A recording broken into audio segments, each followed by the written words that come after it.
Mike makes your day. He does what you'd like to and takes you along. Mike makes your day. Hey out there, what's going on? Hey, shout out. Hi. Welcome to Red Bar Scars Club Friday. Yay. Made it to Friday here today. I'm a little kooky today. Took like 10 of those kratom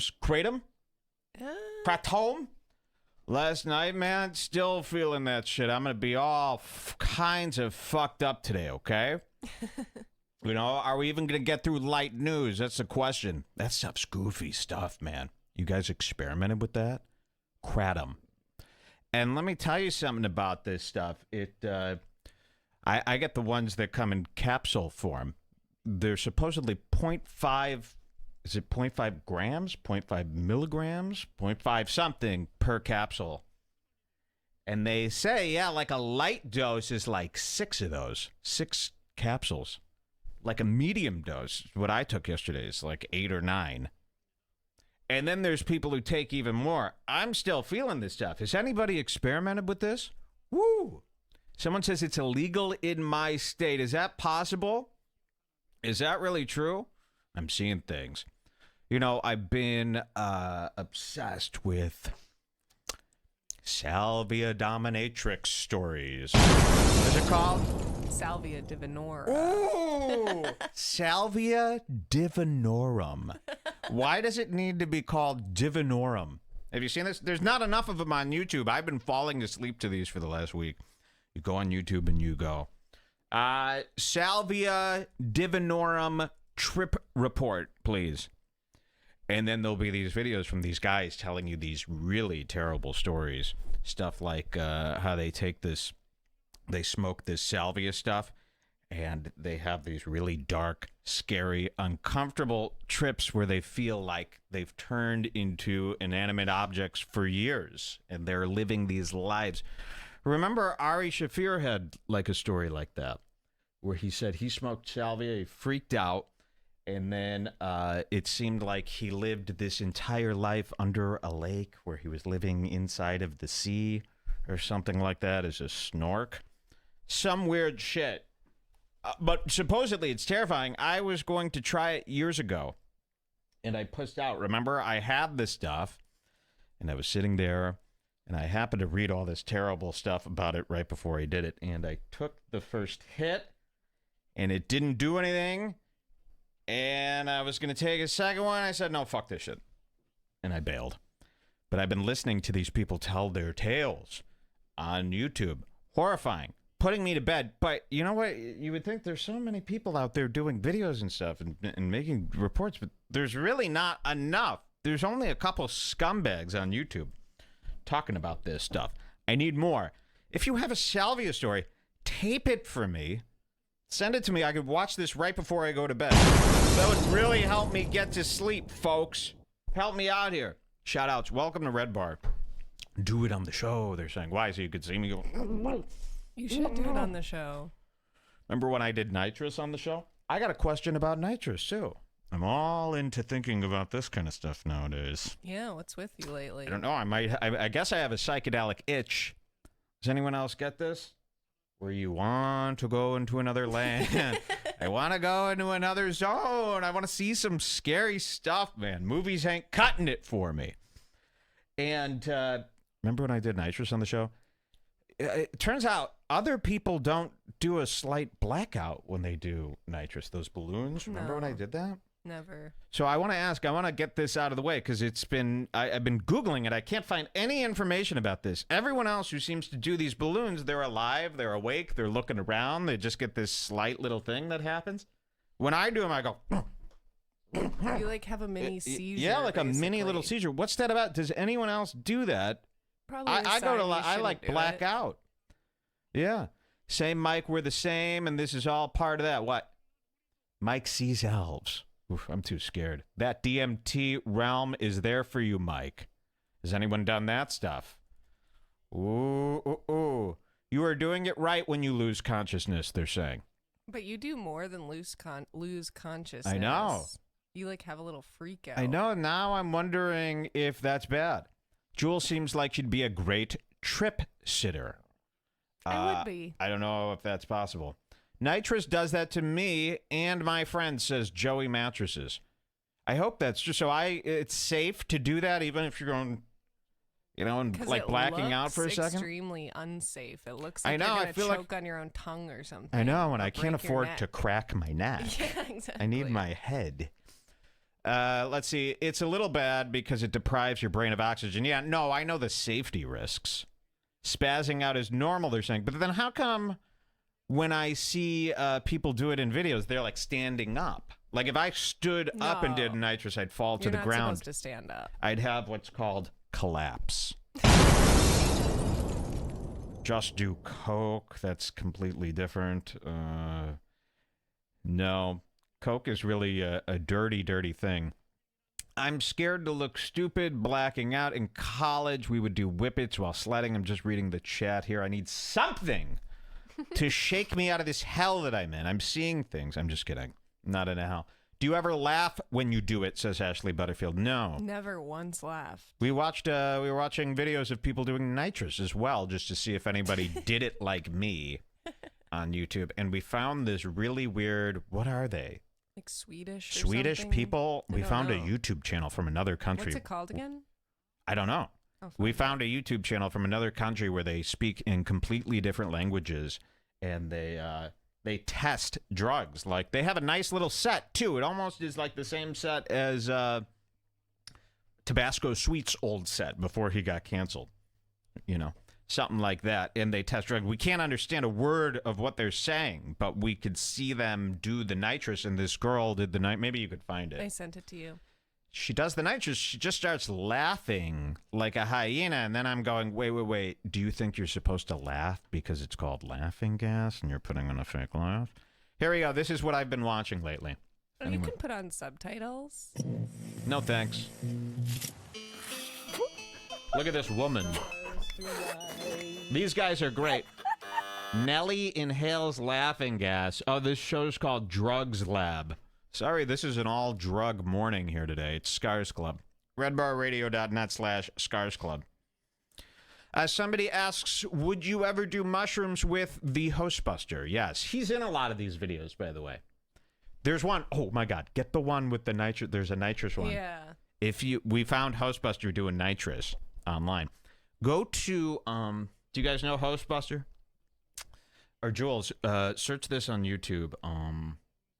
Doing whippets or how to do whippet. You'll see him. You'll recognize him, right? We'll show you him. So this is that goofy show, Drug Lab. I found it. You found it? We'll show him that in a sec. So look how cool this show could be, but it's in a different language. I wish they would just speak fucking English. So it must be legal for them to do drugs wherever they live. Listen to this. Yes, Drug Lab.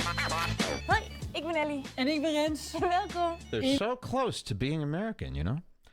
I keep watching it, hoping that maybe I just start understanding it. Someone says those Swedish guys are literally funded by the government for drug education. Oh, wow. Why So can't people we know have a about guy these like people? this? I guess so. Look how nice and clean they are and happy. They got a little green light here. Every cool. American drug video guy lives in like a room with writing on the walls and like Yeah, his place exactly. is Wait till you see. trashed. We're going to show you. We're getting some really funny stuff that we found.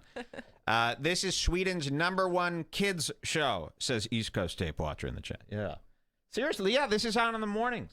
In ons drugslab. Ja, en zoals elke week proberen wij verschillende soorten drugs uit om te zien wat dit Wow. doet met ons lichaam. Dat klopt. En als je benieuwd bent naar een drug, kun je dat laten weten in de comments. En dan gaan we het misschien wel doen. Okay, and then here I'll show you when she does the nitrous. Coming here. Let's see, does she? Oh, yeah. Here she is. So, yeah, I was watching this to see. I just wanted to see, like, am I doing this right? Do other people black out? Do they start spazzing? In, uit. Haal er heel even adem en daarna tot hij niet meer kon. Sommigen nemen If you're het listening to the audio version, learn Swedish. in 1 keer. Maar ik doe het gewoon net zo lang tot ik niet meer kan. En dan laat ik het ballonnetje vloeperen en dan zien we wel wat er gebeurt. Goed in- en All right, uitademen. hurry up, bitch. It's International Women's Day. There she goes. So she is inhaling and exhaling from the balloon here today with the nitrous oxide. But watch what she does compared to me. This is all she does. Ha ha ha. Life's a joke. Look, she's cracking up. Why? I think they just I think she's faking. Yeah, they put helium in that shit. I've never seen anyone laugh even a little bit. And her on voice even got nitrous. higher. Shouldn't she be like, ho, ho, ho, if she's Yeah. really on nitrous? Why would you just burst out laughing? Does anybody do that? Doesn't make sense. Because they call it laughing gas, but I've always thought that was weird because you don't laugh. You don't laugh, You no. cry. There ain't nothing in that balloon, says Cameron Malik. She's breathing in helium, yeah. She's faking Jamaican. Thank you, guys. But then one guy says, yes, it makes you laugh, so I don't know. Wow. Can you really even trust that guy, though? He's screaming. Mouth should be blue. No, I don't know. I don't know if that's true. Or let's finish. Ha ha ha. Ho ho ho. See, she don't even know. There she was. Let's show you Hostbuster. So we did catch Hostbuster. He was doing nitrous too. Do you want to see this video? This one's fucked. You wrote Ghostbuster, Jules. Whoops. Ghostbuster. Do you know when you search Hostbuster, it's like, no. You meant Ghostbuster for sure. They don't even let you search for Hostbuster. That's how sure search engines are that you meant Ghostbuster. Really? You can't. You have to like call them. Hi, yeah, I got a problem with the search. Yeah, I host, but yes, it's intentional. Thank you. It's like when I tell people on the phone my last name is David, and they go, "Your last name?" I go, "Yes." Yeah, I'm not an idiot. Every fucking place I go. Hi, can I have the last name? You know, you're getting your prescription filled. Hi, last name? David. Your last name? No, I decided to give you my first name as a gag. Okay. But maybe, you know, they're so used to people being Mexican, they can't even tell them. You know, they might assume that I'm Mexican. Hostbuster only shows up on Bing, they say. Oh, really? Bing is still around. I didn't know. Hostbusters are fucking HB. No, Ghostbusters are fucking... Hostbuster only shows up. Okay, yes. Google trying to censor Hostbuster's message. No. Here's the latest video from Hostbuster. Again, he's doing nitrous here. Whoa. You know what? This is from a couple years ago before he put on some weight. I don't want to say he put on weight, but he did put on bulk. I think he's been creatining.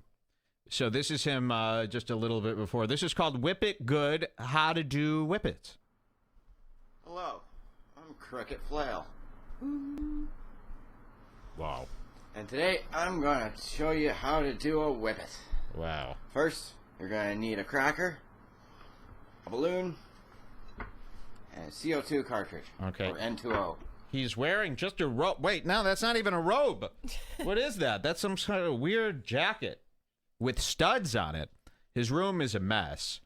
Ashtrays everywhere, an old 4x3 monitor, a Rock Band drum set that he uses for plates, a couch that's crooked, a shelf that's crooked, some boxes. We got to start doing that. You know how we always go, where should we put all these boxes for like stuff that we buy? Let's just put them all piled next to the couch. Oh, yeah. Look at his Shout breasts. Yeah, it does look like he has cleavage, doesn't it? All right, so let's watch a little bit more. Oh, look at this, man. He's got tape all over the walls. This is a real den. I want to set up a den. You know how like people make man caves? We should make crack caves where you set up one room in the house that's just a fucking disaster from a flop house that you could just crash in. The rest of your house is nice, but you make one room like this on purpose. Woo. For some reason, someone decided when they're making whipped cream, it's like, hey, I'm gonna put this in a balloon and I'm gonna huff it. And surprisingly, it kind of works, so now let's get to it. So I already have one cracked in here in the balloon, and it's just like... There he goes. Ah! Sorry about that. That's him, not me. Wait till you see how he acts later. Okay. There we go. Oh. N2O balloon. Jesus, it does look like he's got a full set I of have an tits. idea. He has an idea. But no, not a good one anyway. So, yeah, I don't know. There, I'm gonna do it. Oh God. This is what I watch now.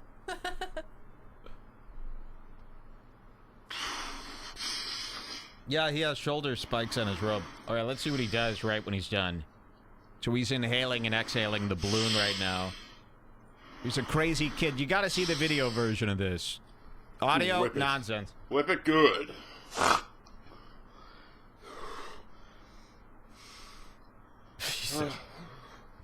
Wow. Yeah, so He's kind of like Ace Ventura. So it fucks with your head for a few seconds, but after a while, you're okay. Oh, it was fun with, yeah. Oh, and then it says, just had to give myself a second. Those things fuck with my head. And then he comes back. Well, and that's how you do a whip it. Wow. Hope you enjoyed the video. Lord knows I had fun. He's smoking. Alright, I think that's it. Oh, don't burn your house down. Where is that guy today? Holy shit. Hostbuster, everybody. On one of his other channels. Yikes, huh? That guy's not in good shape there. Love that guy. Let's see. I know why you get headaches now. Why? Watching him? He must have done something embarrassing when it cut. Yeah, he strangled his dog. I'm late. How long has the show been on? Hours. Oh, Hostbuster. All right, shall we get into light news here today? People love light news, right? Here on this Scars Club episode here today. Let's do it. And then maybe it's light news. Don't get off like that. Hey, just leave me the hell alone. Seriously. Light news. It's not for everyone. All right, this day today is International Women's Day. Shout outs. I don't really even know what to say about it, except they're really exploiting it on Twitter. Big boy. Big boy from Big Boy's Neighborhood. The guy who goes, Kim Kardashian. Shit or fire. Remember that? He posted an Instagram post. Big Boy, Kanye's good friend, the DJ in LA, that bald, big, fucking tall guy. His Instagram account, which I know he doesn't run, but he posts, and I told you about this a while ago, he's best friends with Kanye West. He said every event, he's always talking, Brother Kanye, oh, hello. Post a picture of Kim Kardashian, and he asks his audience, fire or shit? Oh, real? That's really nice. And today, guess who's celebrating International Women's Day the hardest? Him. And I don't know why. I almost want to bring that up to him while he celebrates with all these Latina interns that he has. And they're constantly on Twitter just, it's International Women's Day, it's International Women's Day, what are we supposed to do with that information? What would you like me to do today, women? I don't get shit for Women's Day. No, please, Women's Day. You're lucky to be alive, okay? We saw what Roseanne said the other day for International. Women should be banned. It's time. I like that when people throw in, it's time. As if this is something that's been, discussed by many people and we're very close to it. Cameron says, I swear it's been Women's Day for 2 weeks now. I just want a regular Today show to wake me up. Yeah, those, the major networks morning programs are getting even worse. Women's Day, that'll give them, a reason to talk about a Hispanic woman for 6 hours with no point in sight. We'll get them back on Man's Day. Oh, wait, don't be jealous. You don't want a day, okay? You want the days to be regular. We don't want these holidays. And remember when they came up with, it's International Coffee Day. Okay, what would you like me to do? Do I have to buy something that's more expensive today from your industry? Is that the idea here? What am I supposed to be doing on these days? Coffee! Haha! It's wonderful! And they're doing it more and more and more, and they're trying to pretend as if this happened every year. I really don't remember having a Women's Month ever in my life, and now they're saying that March is International Women's History Month. Women's History Month is what they're calling it. Women's History Month. Now, why does that seem like it's coming out of the blue? I've done this show for, 16 years now? 100 years? I don't feel like I've ever talked about it. I definitely think Women's History Month is a new thing they just Women's came up History with this Month. year. I've And never what are heard they of that so before. salty about? That they had to They really forget what it was like back in the log cabin days. You know, the women weren't necessarily go-getters. You know, they kind of just timidly stood in the shadows, like protecting their kids from their husband, you know, in those cabins. People lived in cabins, by the way, you know, and it's not like the man was like, I don't want you going out to work. There was no work for her to go to. Okay, where was she going to go? Bear hunting? You know, come on. Blacksmithing? How? And why? You know, they had some kids to watch. Not everybody had a babysitter or a public school that happened to be, you know, open during working hours. So that's kind of how it happened. It wasn't like the man was like, you're not allowed to leave this house because of who you are. No, I'm sure he would have loved it if she was able to do anything. You know, imagine sending one of those pilgrim women out to go hunting. What would be the point? She'd be killed instantly. You know, it wasn't until we safeicized the world until women were able to go out and just do things, you know. Seriously. So you got to remember that. That should be what they teach on Women's History Month, not that there was some conspiracy to keep women down. You know, people like women. It's not crazy. Women's Day just used to be when you would go to a nightclub and they would only let girls until 11 and would get cheap drinks. Yeah. Yeah, that's right. Log cabin days, LOL. I don't know why that's so fucking funny. That's what the world was. It was a bunch of shitty log cabins. There were barely any of them. Mike's history lessons are fun. You know, I don't really know anything about history. To be honest with you, I wasn't paying attention when they were showing me those pages in school. What's to pay attention to? Seriously, it's a bunch of fucking nonsense. By the way, my book was from 1968. The one that they had. It was called Social Studies. It had pictures of kids wearing outfits that weren't even from my reality. It was like, seriously, the books we had in school, when I was in school, were of a different reality. It was like when we were watching, what were we watching yesterday that had realities? Spider-Man Into the Universe or something? Yeah. Have you guys seen the Black Spider-Man cartoon, Into the Spider-Verse? It's pretty good until we realized we were watching it choppy. Yeah, so we had to pause. We downloaded it and we put it on a hard drive, and for some reason the hard drive's not reading right on my smart TV, but we couldn't, so the movie's choppy. It's like we downloaded a really big file. It was like a 20 gigabyte, you know, 4K file. So it's all fucking choppy like this, but we couldn't tell if it was being choppy or if it was a stylistic choice that they made creating the cartoon Spider-Man Into the Spider-Verse. Sorry. And because they did a lot of weird, shitty effects in that movie that didn't need to be in there, thinking that they were emulating some sort of comic book style, you know. Like sometimes they would have a thing where things go, like the colors go out of sync or like they don't line up, you know. Why? For what reason? So but I think maybe it would look cool if we weren't watching the choppy version. Yes, of course. Yes, 100%. This is what I was saying. So halfway through the movie, I go, this seems like it's on our end choppy, not theirs. And then we decided to go to Apple TV and watch the 4K trailer. And we go, oh, my God, we've been watching this movie choppy. So we stopped immediately. We stopped halfway. We said, we'll save it for when it's we haven't seen the end. Smooth. And then I thought, imagine how many yokels out there are watching TV wrong. And I know they are. I've never been to an Airbnb where they have the TV set up right. It's always squashed. You know, the picture, the aspect ratio is all off. Or they got this beautiful 4K TV, but they've hooked up, you know, some standard RCA cables back there, the yellow, white, and the red.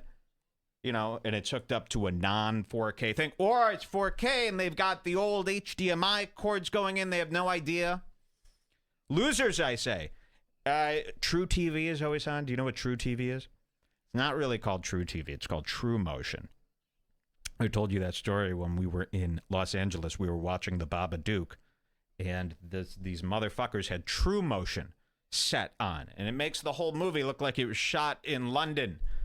You know, PAL. It looks really stupid, and it looks goofy. It looks fake, and we were going nuts because instead of having the original remote, all they had was a universal remote for the TV, so we couldn't activate the True Motion. We couldn't turn it on. The soap opera effect. Yes, someone says that's a good way to describe it. It's awful. Why it. is that? Why is that automatically, you know, set? Like when you go to Best Buy or wherever you go, you buy a TV, you bring it home, it's got Truma. You got to go through. It takes an hour to calibrate these things. There's no way other people are able to calibrate their TVs. I feel like I'm the only one I wouldn't who's know how to actually do it. doing it properly. These other people are watching absolute garbage because the presets on these TVs are crazy. The contrast, people think they like contrast.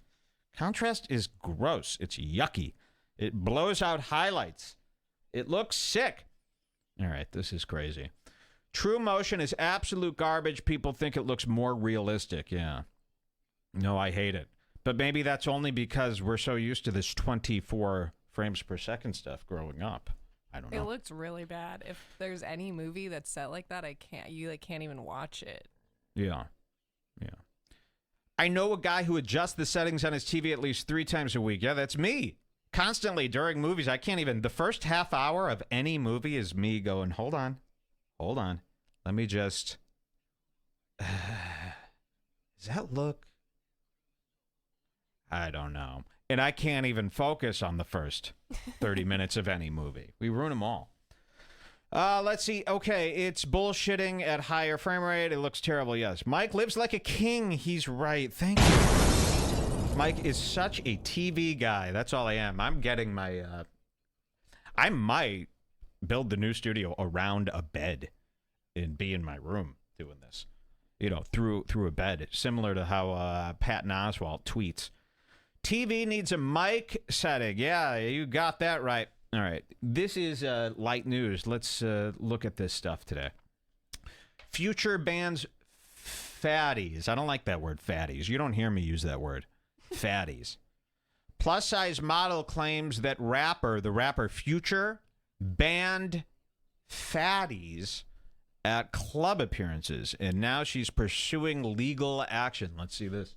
I hate plus sizes, by the way. I've been fighting with them. Do you know I got like 2 plus-size models? I got to keep deleting my comments and blocking them because I'm really afraid of them. Yeah, you're crazy for some of the I know. comments that you leave. I got 2 plus-size models after me on Instagram, and they're so fucking crazy. Never, ever, from experience, listen, never troll a plus-size woman. Don't talk to a plus-size model. Don't fuck with them.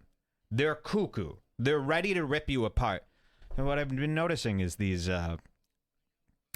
models, these bikini accounts that I follow, occasionally they'll try to pander and they'll hire a plus-size model to, like, hang out with all the girls, and the plus-size model's, like, in a thong and stuff. And you're going, oh. And you look at the comments, and everyone is going, finally, real beauty. Finally, a real woman. And it's like, no, that's... It doesn't have to be like that. It doesn't have to be that, either one's rail thin or one's morbidly obese. You know, just because you're sitting at home and you're disgustingly ugly doesn't mean that a morbidly obese plus-size model is what we need. Okay, that's too far. And there's these, they go, they make it really bad too. There's this one, again, I blocked her out of fear because I saw she was becoming too aggressive. Oh my God. Seriously. And so there's this one plus-size model. She looks absolutely disgusting. I mean, there is no argument. It's not like she was just bigger. I mean, she had cellulite. She was butt ugly. She looked all sorts of retarded in the face, too. Oh my God. Yeah, like a real Down syndrome type of person. And so I commented, I go, oh, yeah, she's so beautiful, so much more beautiful than anyone else. Thank God. Oh, yeah, she's amazing. Something like that. And the plus-size model gets, starts coming at me. Right away, the plus-size model, out of the millions of comments. By the way, she's gained 1 million comments over the course of 2 days saying, oh, you're so beautiful. You're the best. Oh, my God, you're amazing. But she chooses me, the one guy. And by the way, I made sure that I actually couldn't be held accountable for saying anything mean. So I was like, finally, you're doing, I said it to you sarcastically, but I said it in a way where I could be telling the truth. I go, finally, somebody that's good, somebody that's better. But the plus size model knew I was being sarcastic. She responded to me. She started yelling at me.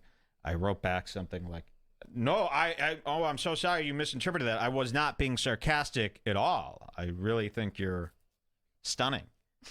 She didn't buy it because she like clicked on my profile, just saw the type of guy that I was, knew that it couldn't possibly be possible. So with that in mind, should you even be modeling, you know?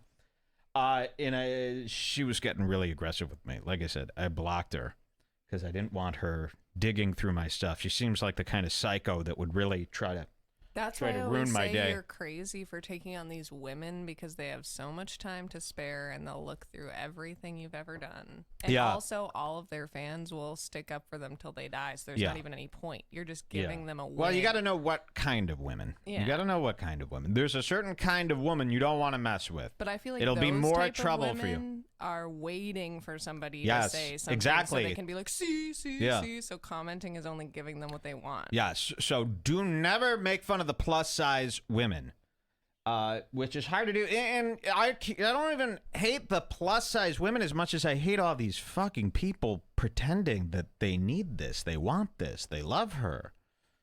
No, you don't. And, you know, get the fuck off my Instagram. So here it is. Plus size model claims rapper Future banned fatties at the club. Let's see this. Future is having an online war. See? These plus sizers. Online wars. They don't stop. With a plus size model who claims she was banned from a Miami nightclub.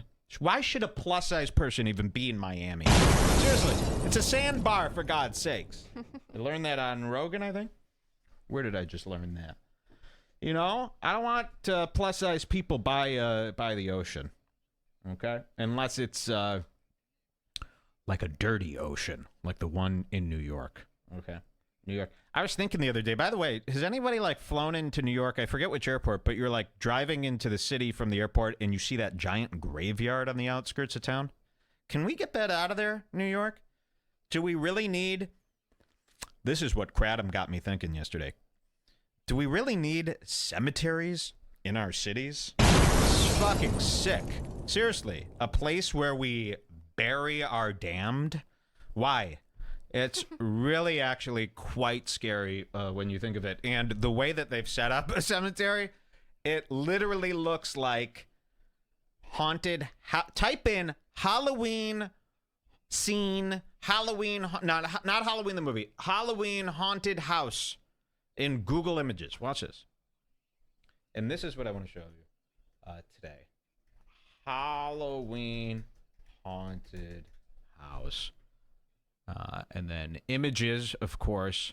Yeah, okay. So, like, if you're ever Googling this, and you go through and you see, like, all these pictures, like, see this style of drawing? I don't know why there's so many of these for Halloween, these, this style of artwork for Halloween is insane.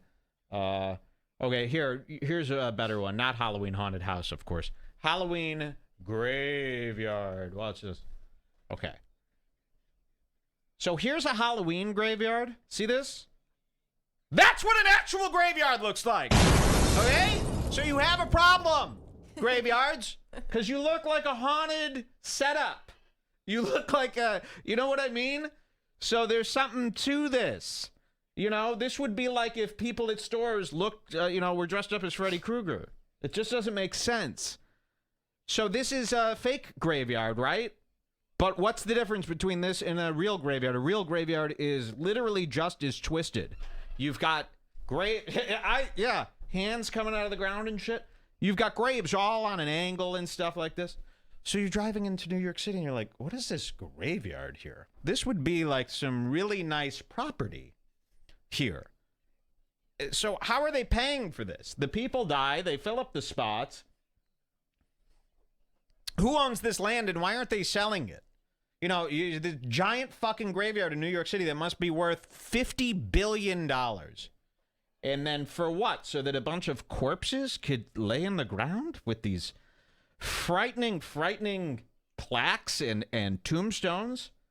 So fucking sick, man. But nobody cares. Nobody cares. That's a battle that I'm fighting alone right now. Try bringing that up on Twitter. See if anyone fucking cares. Graveyards gotta go. They're not going to jump on board that campaign. They are not ready. But trust me, in 20 years, we're going to be reconsidering these spooky, spooky parks. Okay, here it is. Back to light news here, this plus-size model. She's now pursuing legal action against Future. Let's see. She says that she was in the city for a photo shoot. Okay. And wow, okay, here she is. BBW extraordinaire. Look at this woman. Yeah, I don't want her anywhere. Okay? You know, and look how much of a bitch she is. You know, because she's got it in her head that she is somehow better than everybody else. Let's see her on Instagram, how many followers she has. 214K. Why? Look at this woman. That is a straight-up BBW. Looks like she's disabled comments here. 16,000 likes here. Bathing suit and shades. Self-timer is a wonderful thing. Everybody clubs. Look at her at the fucking mall just taking a rest. You know? You know you're too fat when you can't make it through the mall without taking a break by the fountain. Okay? And this isn't even a model shot. This is you pouting by the fountain. That's nuts. What else? Okay. You know, the typical bikini shot. This to me is a farce. This to me is, you know, when I was a kid, a woman like this was presented as only a gag. A novelty gag gift. You would go to Spencer Gifts, and they would have cards. You know, they'd have a woman like this eating birthday cake, and it would say, "Happy birthday, honey." And the joke, you know what the joke was? That she was such an obese pig. That was it. And people would buy these cards for you on your birthday, and the joke was you're expecting a regular normal card, and then you open it, and it's this twisted photo of this complete piece of shit. You know, that was the gag. And believe me, this went on for years and years and years. So now they have Instagram accounts, and it has nothing to do with a joke or a prank, okay? You know, women like this, a picture like this was the same thing as stink bombs. That was it, okay? Like, seriously, this was in the same category. The only time you'd ever see a picture like this is, yeah, if it was sold next to chewing gum that turned your mouth black, okay? Or one of those buzzers that you, let me shake it. Ah! It's just a vibration, sir. Calm down. Not actually. I wanted one that actually electrocuted. On that picture. What's this? Obesity kills, seek help. Nice. Seek help! Maybe that's all they were saying back in the Holocaust. They weren't saying Sieg Heil. That doesn't even make sense if you think about it. That Sieg means Heil? nothing. What is that? Nonsense. They were going, seek help! But because they had German accents, people are like, Sieg Heil? I don't know. They were all telling him to seek help. So, see, the Nazis knew that he was nuts. I wanted one of those shockers. Somebody give me the shocker. You put it as like comes around a ring, you wind it up, and then you shake someone's hand and they activate this button and it goes zzz. But I remember in movies they had ones that actually electrocuted people, I think. You know? And then they made like a watered down version that just vibrates to scare you. But can anyone find me the version that actually electrocutes somebody? Because when I was growing up, they'd be like, hey, come shake my hand. And they shake your hand and they go, you know, and you see the skeleton through the x-ray of the skeleton through them. Do they make those anymore? Because that would be cool. I shake a lot of hands. Okay, back to this story. Let's see. She is suing. Let's see what happened here. She was in the city for a photo shoot. She later headed to the club with a friend. However, on the way there, she was told by the club... She was told by the club promoter who arranged for her to go. Oh, okay. Yo, don't even bother coming. Future asked for no fatties. Wow, that rules. Yo, don't come, man. He says no fatties. Wow, that's pretty cool. Did he know she was coming? Let's see. She shared the story on social media. Wait, is this a video? Nice. Ooh, let's see. Ooh la la. So, just got news that this is true. That Future said no fatties in the club. Come on. And, full screen me. Look at this. Full screen mode not available right here. You know why they do that? They don't want you leaving.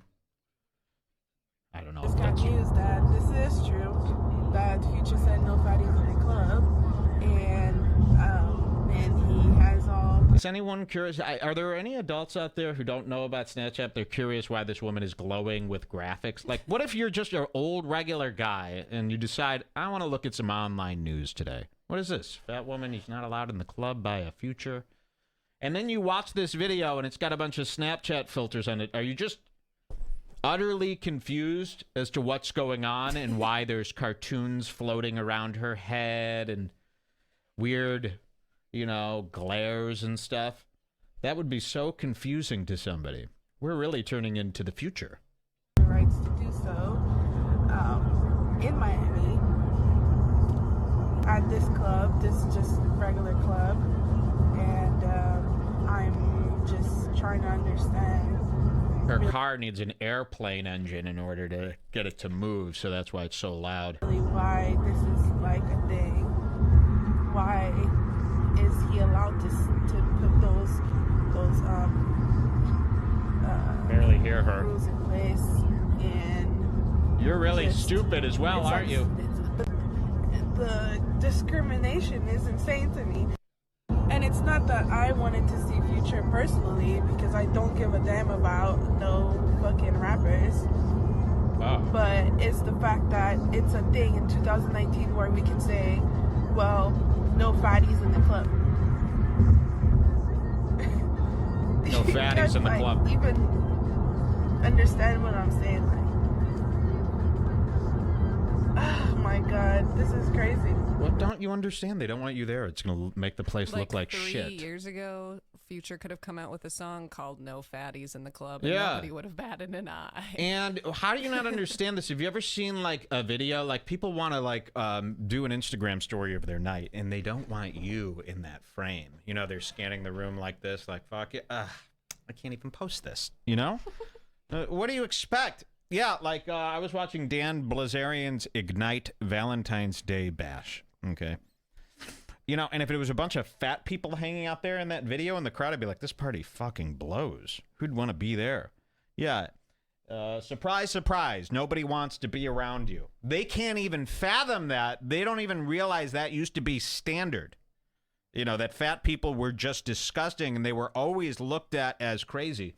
When we were kids, a fat person, their favorite headquarters was the grocery store. And it took a lot for them to get out of the house and go to a grocery store knowing that everyone was going to be staring at them and laughing at them and pointing and snickering.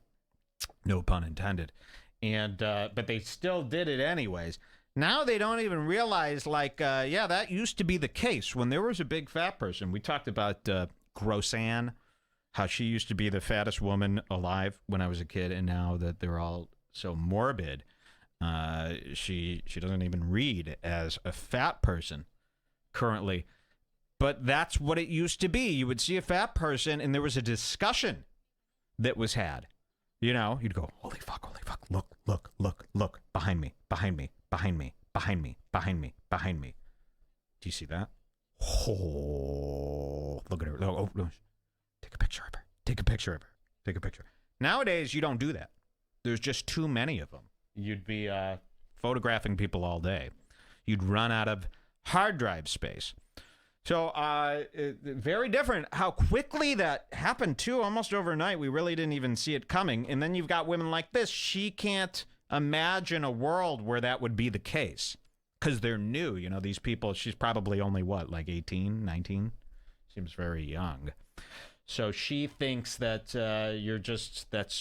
being this big is just a normal, addition to human society where they used to be only looked at as complete freaks. Mike is right. They're saying, thank you so much. Amazon made America fat. That's not true. Is Dan Blazarian's weed any good? Oh, yeah, that's what that's about. That Ignite company. I don't know. Dan Blazarian. Yes. She's so fat she got her own zip code. Very funny. She's skinny in her eyes. She has one giant foot in the grave. Mike, here's the electric handshaker. Let's see this. Oh, you know who had it? My old pal Jokester. from the Batman film. Look at that. Looking like Tommy NC 2010. Same type of outfit here. This is when the jokester wore a purple suit.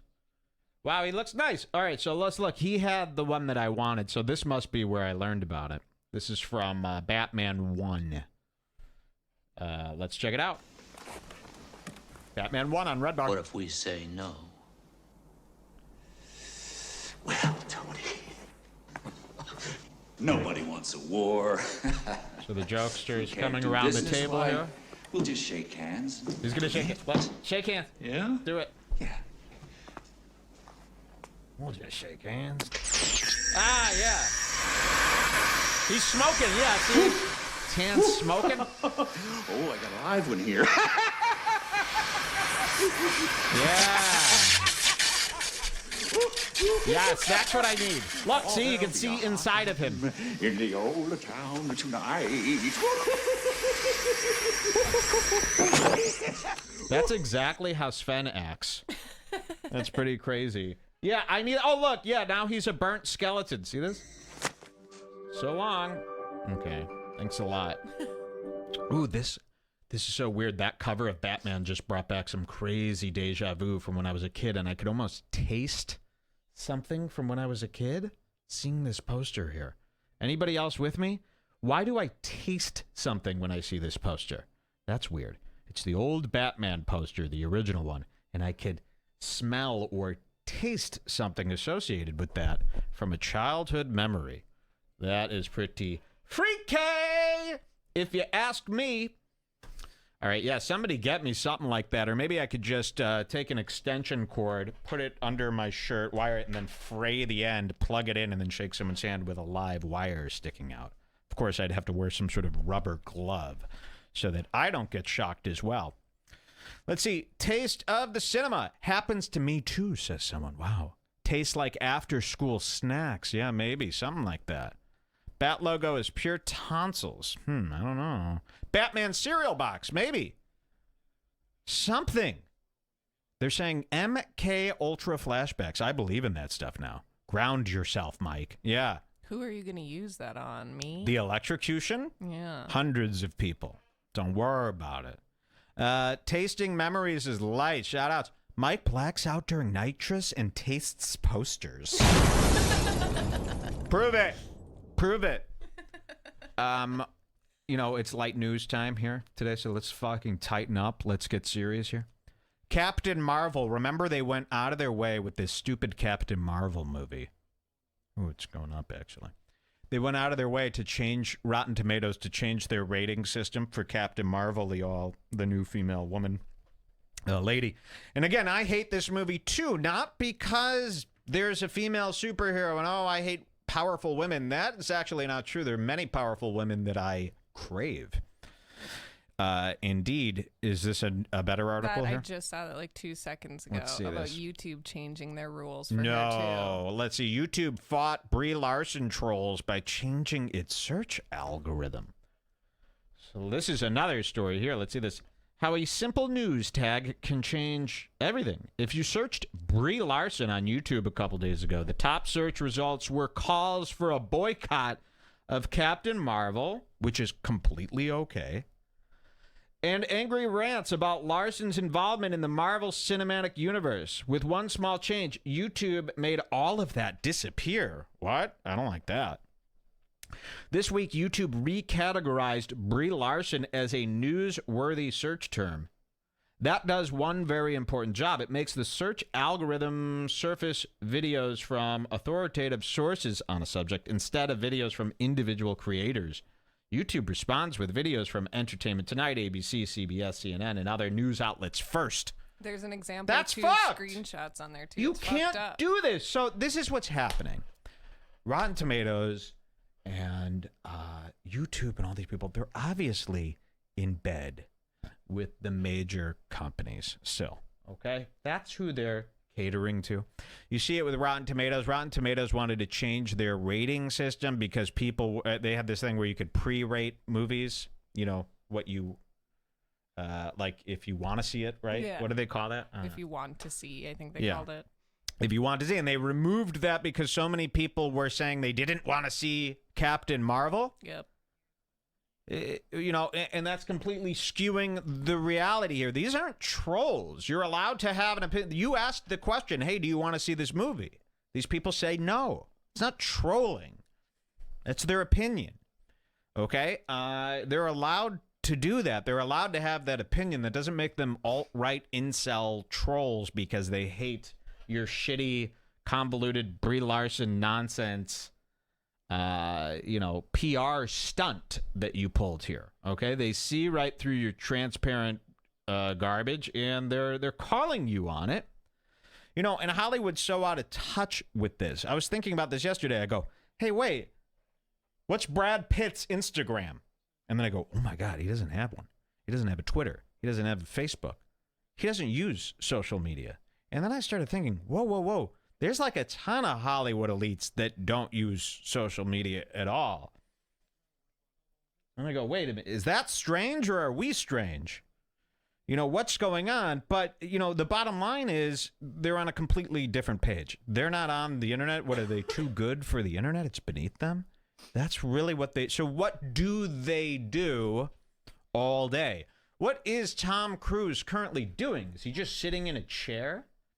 You know, if you're not on the internet, what are you doing? Maybe they have an alt account. Yeah, they probably have a secret one. Maybe they do. Maybe they don't. I think Brad Pitt and Angelina Jolie are so hurt by the paparazzi that they kind of think that social media is just one giant paparazzo, and they treat it as such. Fuck that. We're not getting involved.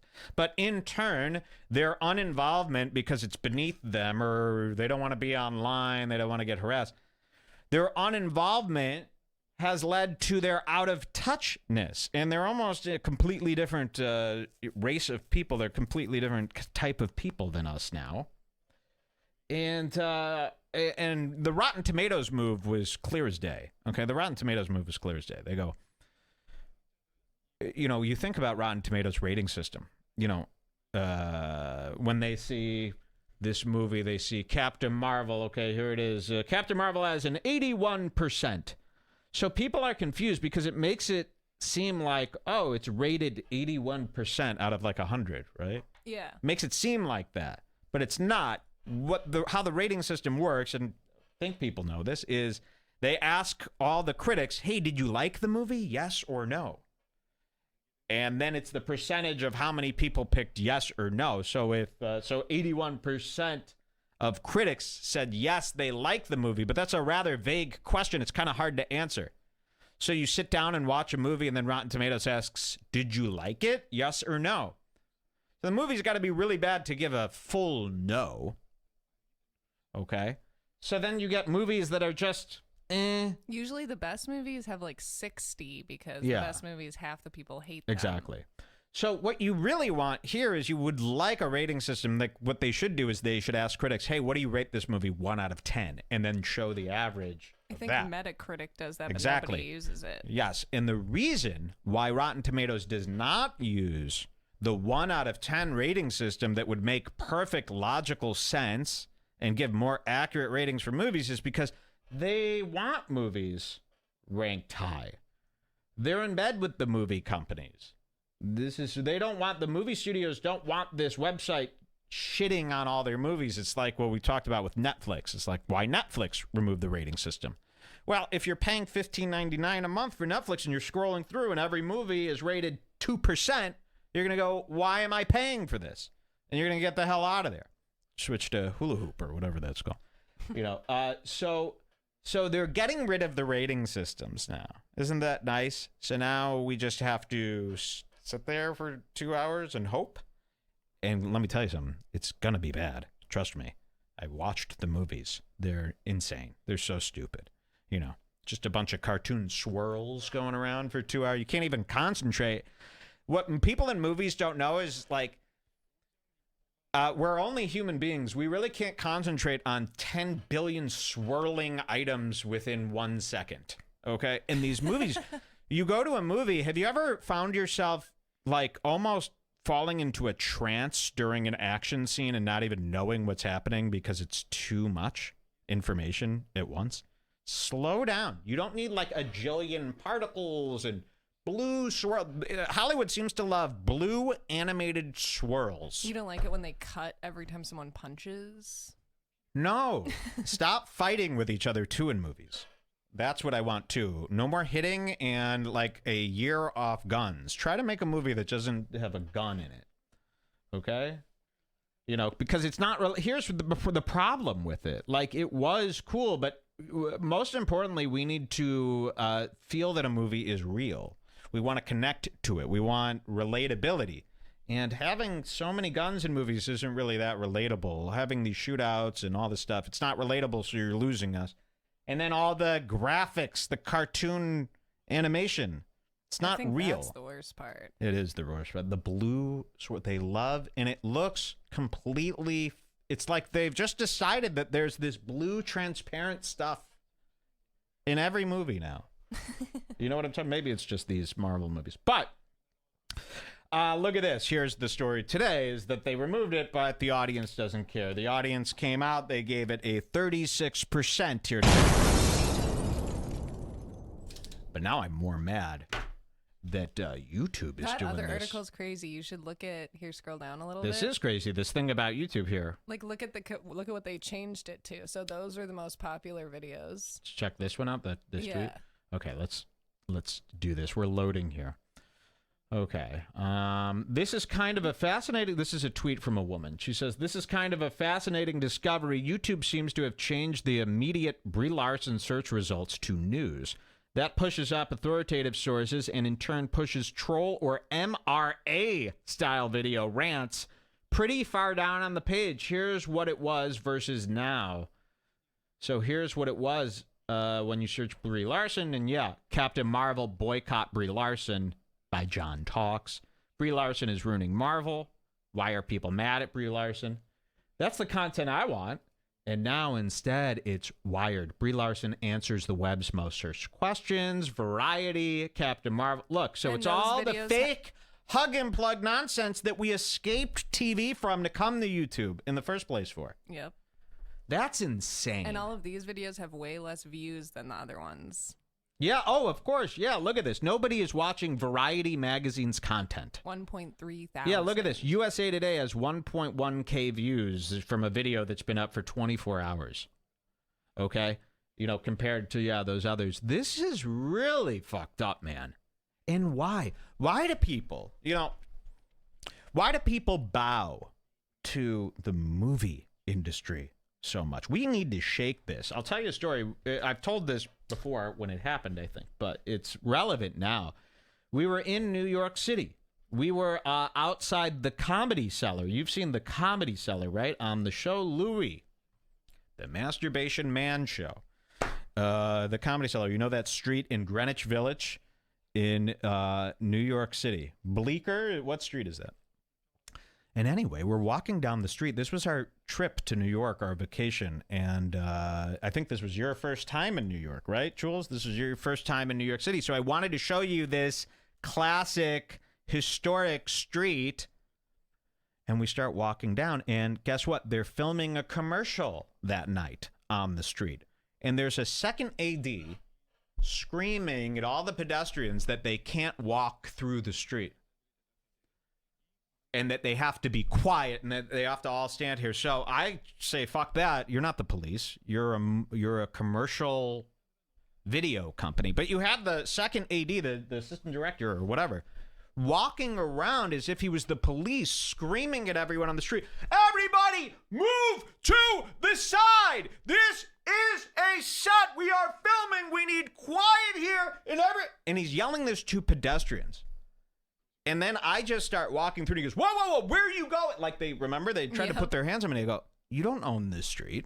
I go, this is a public street. You're just a movie company. You're not a cop. And they were like, they wanted to fight me. People act like they are the cops. Like everyone would be crazy not to listen to a director. And it's like, no. You're filming a commercial. That's nothing.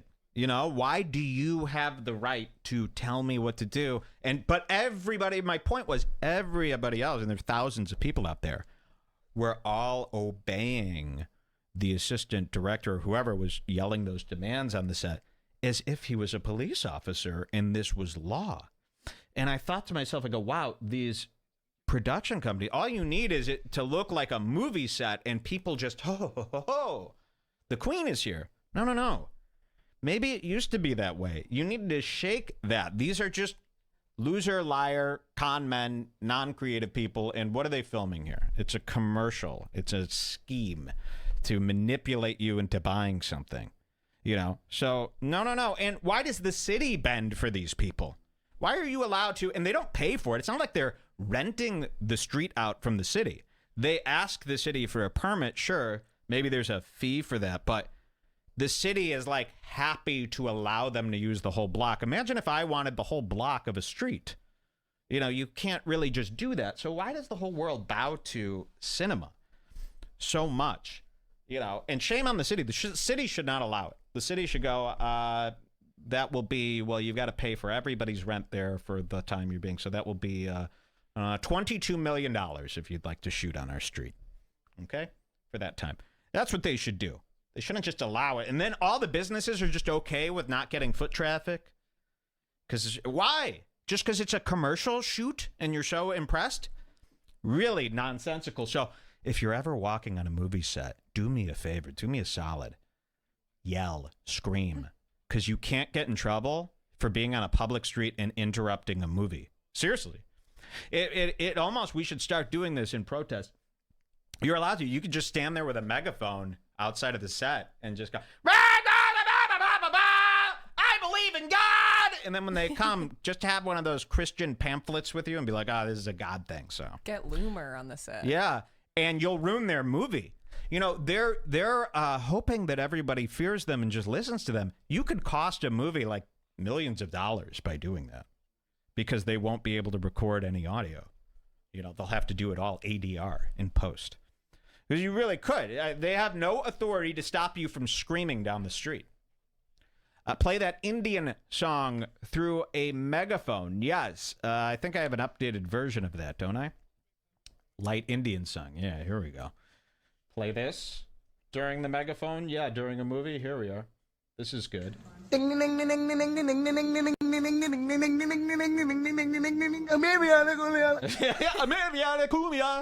like that ending. That was this is a noble prank, they're saying.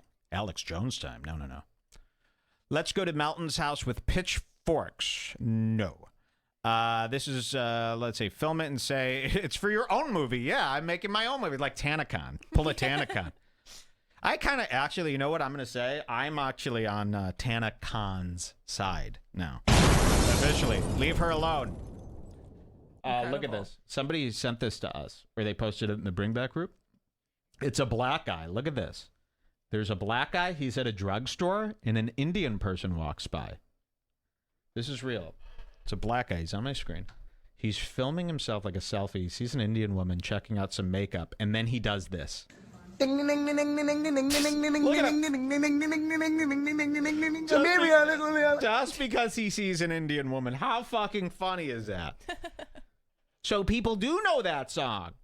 Wow, people do that. That guy's impression is a little better than yours, too. Oh, way better. Way fucking better. I mean, I'm nothing compared to that guy. And he was so happy to do it, too. You don't think of a black as making fun of Indians. That's, what did I say? Indiamatic? Something like that. I love how happy he looks. Yeah, exactly. He should be ahead. Yeah. Send him my stuff and be like, you guys should link up. Hey, I saw someone else doing like an Indian song. Yeah, you guys should totally link up and exchange info. You would love this guy. He also says, he also thinks that's funny. Yeah, hook me up with that, dude. I need to start networking with guys like that. Okay. Shame on YouTube. Shame on them for this whole Brie Larson thing. That's like a sign that, well, this sounds like something Tim Pool would say, but that's a sign of Tim dark who? times to come, don't you Tim think? who? Tim Pool. You mean Tim Apple. Okay. I'm covering this particular piece of light news in a very important way. I need you to listen to me here. The other day, I'm not going to even read you that. Well, yeah, I will. Okay, the other day, President Donald Trump called the CEO of Apple Tim Apple. Okay, instead of Tim Cook, he called him Tim Apple. Fine. This is how it should be. This is how this moment in time should be looked at. Okay, here's the headline. The president just called the CEO of Apple Tim Apple. You should say, ha ha ha. And then you should move on with your life. But no, till this second, Twitter is still talking about this. These people cannot move on. It's like, okay, ha ha ha. He called him Tim Apple. Great. Make your joke and carry on with your day. But no, they seem to need to joke about this for 3 or 4 weeks. I don't know why this needs to be. Really, it's like yesterday I couldn't even get to sleep last night because people are still talking about, he called him Tim Apple. And then they're adding to the joke, right? Do we have some examples? Yeah, here we go. These are just the first random Here's ones I saw when you Sarah searched Tim Silverman. Apple. Look at this. Sarah Silverman. He cannot conceive of a company not named after one's self. Okay, listen, back to the thing. He obviously knows that it's not his last name, okay? What he's doing is he's quickening things up. Instead of saying Tim Cook from Apple, he's just going, blah, blah, blah, Tim Apple. Do we have video so I can see? Because I haven't even seen the video. Okay, here it is. Let's see. We appreciate it very much, Tim Apple. Yeah. We appreciate it very much, Tim Apple. They're going nuts. He thinks his last name is Apple. No, he doesn't. Okay, he's talking fast. He's tired. He's 80. He's on pills. And he's also crazy. So you need to understand, like, you shouldn't be so overwhelmed with, joy about this. Like, all he's doing is shortening his sentence, and he left out a few words. But they can't get over this. Hold on, I'm getting a call. Hello? Yeah, you could just have him shot dead. Yeah, put a bullet in his head and you could say it came from me. Yeah. Yeah, I want my money tonight, okay? Shouts. All right. Sorry, a hit I'm putting on this guy. All right. Here's one from George Takai. Waiting for Donald to call me George Star Trek. Very funny. To get 2 out. Too. Oh, he got You gotta another click one? the next Let's see. Here's the next one here. Here's another one. I think you clicked the same one. Okay, click the same one. These are tough here today with this problem. I'm not redirected. Okay. Anyways, he did another one where he was just like, Tim should have called him Trump Orange. Look at this. Hey, Tim Apple, how about you? Elon, Tesla, Bill Microsoft, and Jeff Amazon team up and create something amazing. Leave Mark Facebook at home, though. And I saw people in the Bring Back group doing this, too. And that's fine. If you did it second one, fine. But to go out and tweet this, okay, to go add this to the pile of obvious fucking jokes is really horrendous and completely disgusting, okay? I've been called Mike Redbar by Gavin McInnes. That's not because Gavin thinks my last name is Redbar, okay? It's just to get the point across a little quicker. It makes perfect sense. I actually agree with with doing it. There's my point here, how sickening the jokes were. Yeah, please stop talking about this. It's over. You can move on. You don't got to keep discussing this. It really wasn't that much of a hoot. The way to respond to something like this, when something is, and this is like where SNL messes up too. When something is funny on its own, it doesn't need a joke. Okay, the joke is Trump called him Tim Apple. The proper response from anyone is ha ha ha, or this rules, or that's incredible. To add a joke to what's already a better joke is a fool's move. Okay, we don't need a joke on top of a joke. We just need a response to the first joke. Make a joke out of something that isn't already funny. Exactly. It would be like if a comedian on stage told a joke and then the whole crowd raised their hand and said, what about this joke? And then gave an example of a one-upsmanship on their joke. Just stop. Okay? It's a very, very disgusting thing to do. I really hated watching people do that yesterday. Okay? Very easy to do. Mike's 1,000% correct, they're saying. Right equals Trump equals Mike. Mike is preaching truths today. I had no idea. I thought I was going to lose you all today forever. I love the people who just call Mike Red Bar. Yeah, so do I. SNL will be doing a 20-minute open based on that. Yes. Tim Apple. Look, someone says, thank you, Mike. You said what I was thinking. I can't believe it. They'll do a cold open on Tim Apple, and then they'll also bring it up again during Weekend Update. Oh, yeah. That's, that's what they'll do. So anything that they cold open with will be brought up on Weekend Update as well. Have you noticed that? They do that every time. So lazy. I hate that. MAGA, you got it. He's a nice guy. Leave him be. He's a nice guy. You remember when I did that? When this was... When he first started running, people didn't realize how terrible this was going to be. Like I said, I used to have like a Trump Make America Great Again hat here on the show. Now, when you look back at that footage as someone else, you go, oh, this is one of them. You know, because people who put that hat on display are kind of fucking crazy. I know. I had a picture of me wearing it on the 4th of July that I had to delete because you just don't even want to be seen because in it. Now it's like so much different. It says something else than it used to. You know, I bought it as a prank before it was adopted by all these, you know, methed out guys. And the same thing with what I did in Chicago. Remember when he was running and everyone was up in arms about him at first? We went to Walgreens right down the street from the Trump Tower, and we bought a giant poster board and a giant Sharpie, and we wrote, Trump's nice. And remember, I stood out there all day holding a sign in front of Trump Tower that said, Trump's nice. See if you could pull up that picture. We'll show people. You couldn't do that today. I would be looked at as one of these, you know, there was no political agenda to it back then. You know, it was just, he's nice. Leave him alone. And the joke was that he's nice. I mean, and I think people he's were walking nice. by laughing and being like, ah, ha, ha. Yeah. Today you would be shot. They're saying Mike stood outside Trump Tower holding a sign that said Trump is nice. This is true. I'm looking for it right now. Can I buy your Trump hat, Mike? Why? No, I have the original. I have the first batch, too. I went right out and got that the minute it was released. The Proud Boys made it impossible. You'd be shot on sight these days, yeah. And I had a big smile on my face, and people thought it was funny. Nowadays, that would be looked at as, oh my God, this guy's inciting hate on our city. We got to get him out of here. You know, could you imagine this new mayor, Lori Lightlam, letting me get away with this? Did you know she's not even the new mayor yet? Yeah, she that's still crazy. Has to debate that other Lori Lightlam. Local news, no one cares. Brandon Mueller says, it's weird how loaded everything is. Yes. I want the collector's item. Just go buy one. You got Trump elected, says Ashley Butterfield from that sign. Don't get that wet. What year was that? I don't know. Probably 15, 20 years ago. Okay.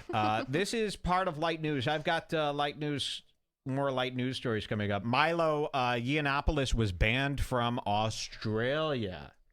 They're doing this. Australia is just doing this nonstop now. They've banned Gavin McKinley. Imagine being banned from a country. Now, this I actually think is quite crazy, and I don't know the legality of this. You would think Australians would be mad. Should you really just ban people from your country that haven't done anything to your country? What is this? Business Insider. Oh, it looks like I'm using ad blocker. Look at this. Okay, don't run on this page. How is ad block not illegal, by the way? Isn't that technically stealing? Like if a YouTube video has ads on it, okay, and the deal is you have to watch the ads and trade for the content. Isn't putting an ad blocker on be fraud of some sort? Aren't you stealing? How are they not able to stop ad blockers? Or how come you're not in trouble for using one? Does anybody know? Here's Milo. Milo has officially been barred from Australia after a canceled tour and a string of controversies. The right-wing Milo has been barred from entering Australia following the sudden cancellation of his tour in the country scheduled for December. The Sydney Morning Herald reported on Wednesday that the Australian government barred him on the basis of his character. Yeah, this is weird, right? shouldn't there have to be some sort of trial? Like, shouldn't they have to go like, okay, we want to ban you, so we're going to bring this to the courts, and then the courts have to decide if you're officially banned.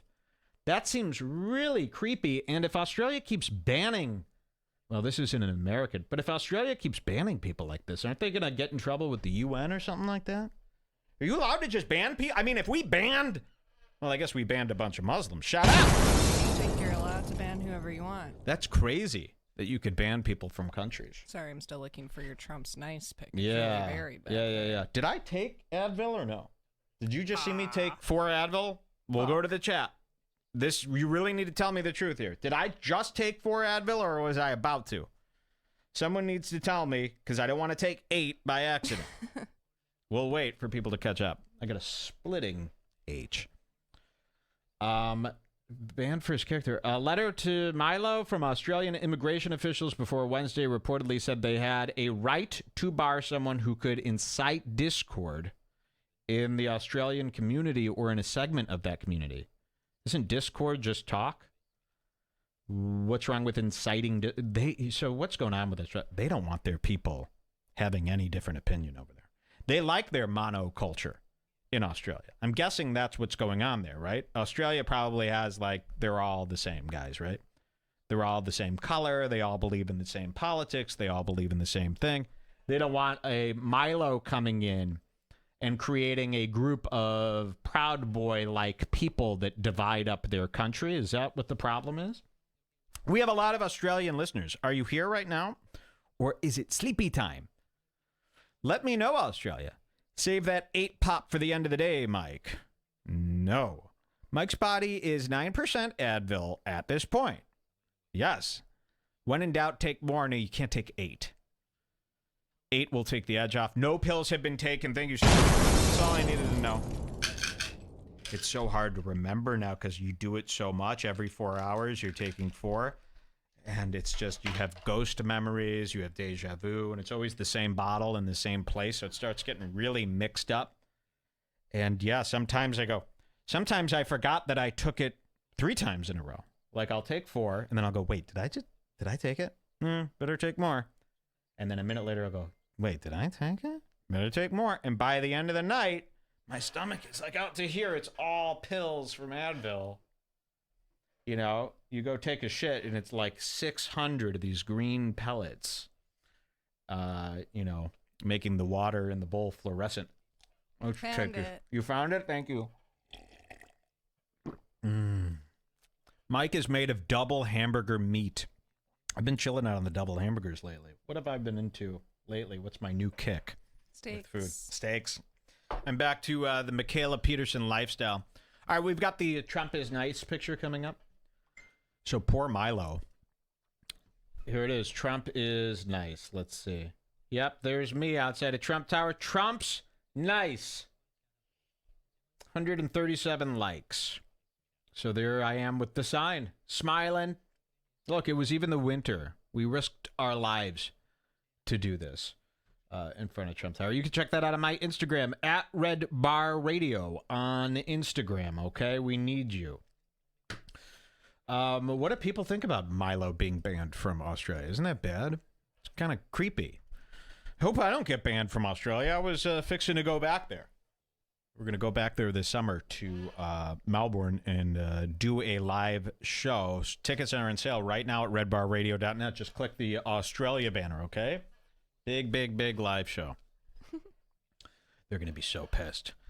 Let's see. Will Smith faces backlash for colorism. This is stupid. I'm going to run through this really quick. Will Smith catches backlash for colorism after being cast as Venus and Serena Williams' father. They're saying he's too light-skinned to play a dark, dark, burnt man. So this is the new thing, and they're all going after him for this. But good, I don't feel bad. Actually, Will Smith needs to be gone after. Here's the real dad versus Will Smith. Yeah, I guess I could see the problem. You should have booked Sanford from Sanford & Son. He would have been perfect. Look at that. Look at that difference. Strikingly different. And I say the same thing all the time. Hollywood wants diversity, but all you see is diverse guys like this, light-skinned, black guys dressed as whites. If you want diversity, throw in some of these volcano jumpers. You know? What do you mean, what, geez? Isn't that how, what they do? You know, throw in that guy. See what the crowd does there, you know? So what is Hollywood saying? No, we don't want to work with this guy. He's definitely too dark for us. We need Will. But who are you going to cast? You know, there's not that many huge, famous, likable guys that are that black, you know.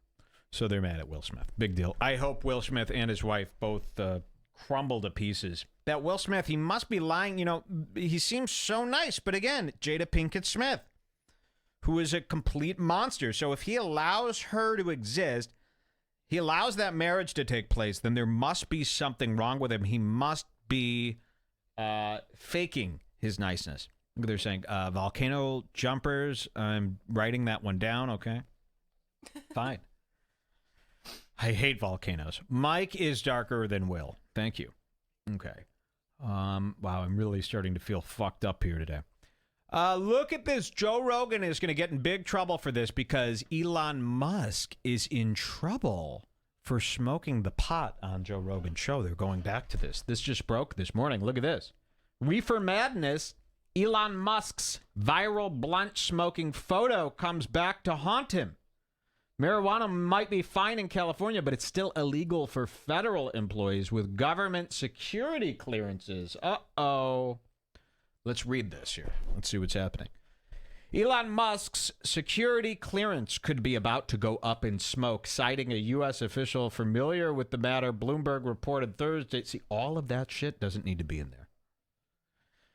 The eccentric SpaceX CEO, whose secret level clearance because his company is certified to launch military spy satellites, is under federal scrutiny for his now infamous appearance on the Joe Rogan podcast, during which he smoked pot on camera. Well, he didn't smoke pot.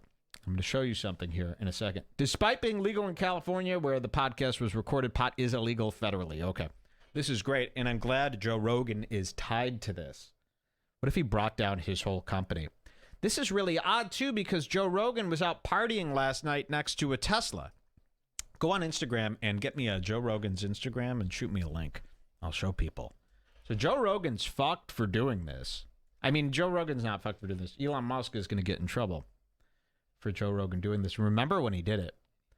He goes, hey, you want to smoke this? It's just tobacco and marijuana. Take a hit. Take a hit. And then he took a nice puff, made that face, started saying something about booze. We're going to let Tim Pool, though, cover this one for us. News correspondent Tim Pool is here today. And he is going to show you why this isn't, you know, Tim Pool is the only one who could save us right now from this. Tim Pool is going to show us why this isn't a problem at all. Let's go to Tim. Tim? Now, I understand that this is a very sensitive topic, and I understand that there's shareholders involved and blah, blah, blah, all this political nonsense. But as someone who actually has a voice which can be heard by many people, I felt it was my duty to point out something very, very important that a lot of people have already noticed that I haven't really heard many people who are talking about the story actually mention, and this is kind of a big deal. First of all, before I explain to you what that is, let's just run the clip in question, which has everybody's panties in a twist. So here's the clip from Rogan. So is that a joint? Or is it a cigar? No. Okay. It's marijuana it's inside weed. of tobacco. We see Joe Rogan spark up, and Elon Musk takes a little bit of a curious interest in it, going like, is that a joint? Okay. So it's like pot tobacco posh. You never had that? Yeah, I think I tried one once. He looks so confused with those eyebrows. I think I tried one once. Oh. Come on, man. A whole different Tim Pool Probably here. can't because stockholders, right? Joe Rogan's taunting him a little bit here. He's like, no, you can't do that. Stockholders. I mean, it's legal, right? It's totally legal. Okay. Yeah, it's legal. How does that work? Did people get upset at you? Okay, if you watch do this, certain though. things? Here's the important part coming up. Looking really confused, as if I don't know what I'm doing. And, a spliff. I've never seen a spliff before. I might as well Tim taste Pool. this spliff. There's tobacco and marijuana in there. That's all it is. What does Tim Pool call what I'm doing right now? Bad actors showing bad in person. What is that called? Where you put out a lie about somebody? Bad faith actors. Bad faith actors putting out bad faith information. Yeah, that's exactly what I'm doing right now to Tim Pool, by the way. I hope people understand what's happening here. I really hope, they might not. I might be giving people too much credit that they know who Tim Pool is. The combination of tobacco and marijuana is wonderful. Joe's all like, fuck yeah, tobacco, marijuana, that's the shit. And here it is. Let's just replay that so you guys can all see that just one more time. There's tobacco and marijuana in there. So here's Elon Musk taking the hit, and he just blows it out. Look. Which everyone knew, kind of, but... The motherfucker didn't even inhale. He didn't inhale anything. Wow. He smoked it like a cigar. He didn't open up his throat to suck that shit down. He just let it sit in his mouth for half a second and then just spat it out like, blah! That is not smoking weed. The effects are not going to hit you unless the smoke hits your lungs and it absorbs that way. Yes. That's the same as taking, I don't know, some vodka or something and just like swishing it around in your mouth and then spitting it out like mouthwash and expecting to get drunk. It's not going to do anything. It's ridiculous. Yes. For anyone watching who isn't aware that in order to really get effects from cannabis, well, you got to inhale. And when someone smokes it and they inhale and then they exhale, it doesn't look like just a cloud is, floating out of your mouth. Yes. You will see a steady stream, just like a stream. Okay. So there it was. So what? Yeah. Why is this so confusing for people? Really? Because when I watched that happen, I immediately yelled out, yeah, he didn't inhale. He didn't inhale. And we're sitting there watching Joe Rogan, and the pussy Joe Rogan, why didn't Joe Rogan say anything? I just heard Joe Rogan bring it up on his show, and he goes, yeah, he didn't inhale it. He smoked it like a cigar. But Joe Rogan's talking about it as if he still got high. You're not getting high from going, you're not getting high from that. So why didn't Joe Rogan say anything during the interview? He takes the puff. Couldn't Joe Rogan go, oh, no, you got to inhale. Come on, man, inhale. And Tim Pool, psyched Tim Pool is right. It's like if you drank vodka and then just spit it out. It would be stupid. So why is the world so confused? Why, when that happened, that day that it happened, why were all the headlines, Elon Musk smokes pot on Joe Rogan? And why did, furthermore, all of the people say Elon Musk smokes pot on Joe Rogan? I can see the media wants to make it a bigger story, but look at Joe Rogan's comment section. They were all cheering it on. I mean, this is a common sense thing. Did people see him not inhale, but it's a better story that he did smoke weed, so they just let themselves erase that moment in reality and just, oh, he smoked weed. So this is a great defense here for all this stuff. He did not smoke any weed. He was never high, and if you test him for the weed, it's not going to be in his system, right? So what's going on? Joey Mattresses says, because most people are fools. Psychedelic Pool is nice. Thank you. Yeah, he's much nicer on my screen. Every time you see Tim Pool here, he's nice. When you see him on other shows, he almost looks a bit different, and he's meaner and has a completely different voice. Elon Musk bitches out when challenged to smoke weed. Yeah. Now, that Tim Pool video I showed you just now, that was from back when that happened. But it's very relevant today where they're trying to take his clearance away. That's why that man that I showed you, that bald little kid, is the only one who could save Elon Musk right now. But you would think the entire world would be able to look at that video and go, oh, he didn't smoke weed. Why did everyone say he did? Why did we let this get so carried away? But they didn't. It's a very weird thing. And they do this all the time. I watch Getting Dug with High, and you'll see people not inhale, and no one interjects. No one stops these people. It's almost a scheme to not inhale. It's almost, that makes someone who smokes weed mad. It should make you mad when you see someone do that. You're not doing anything. You're being crazy. This is Tim Pool without his Adderall. Yeah, this is when Tim Pool's on light doses of MDMA instead of Adderall. I don't take Adderall. I've never taken Adderall, and I don't even want to say Adderall because people will take that out of context and, frame me for it, and I will be attacked. People are constantly talking about being attacked. Tim Pool was on the Rubin Report. Shout outs to Dave Rubin. I'm really not doing well here today. I'm like crashing in my mind. Oh man. Yeah, You're really I'm freaking bombing. out. Well, I don't think I got any sleep last night. From like I said, we took this high dose of kratom. You did. I did not. Yeah, I did, and she can't take it. She gets sick and starts like throwing up immediately. And like I said, I feel it like crazy this morning. Like I've got that warmth still coursing through my veins. Anyway, Tim Pool was on the Rubin Report, the Big Liar Report. It was really weird. They were contradicting themselves left and right, and they were saying stuff like, that there are, in fact, and this was weird because it was going directly against the argument they were having, but they were talking about how, liberals are actually banned all the time from from Twitter, except they're just not celebrities, so nobody hears about it. But in fact, there are like thousands and thousands and thousands of liberal accounts that get banned every day, they said. And this is coming from Tim Pool, who just argued that. And it's like, but why didn't you didn't say that on the Rogan thing? And now you guys are both saying that, yeah, that's true. So I don't understand it. Tim Pool is becoming people's international hero, though. You should see the comments on that Joe Rogan episode. People love him. They're head over heels, or should I say, beanie over heels for Tim Pool. Mike is dying. Yeah. I shouldn't have told you about that. Ruben has a low IQ. Yes, you've got this. Corn beef, Ruben. Mr. Agreeable Ruben. I really don't like that guy. In his set, by the way, we noticed this. We have one of the cheap-ass tchotchkes from his set. Pull up Rubin Report with Tim Pool. We'll show you this. We caught Dave Rubin. Remember, I always clown on his set for being so pathetic.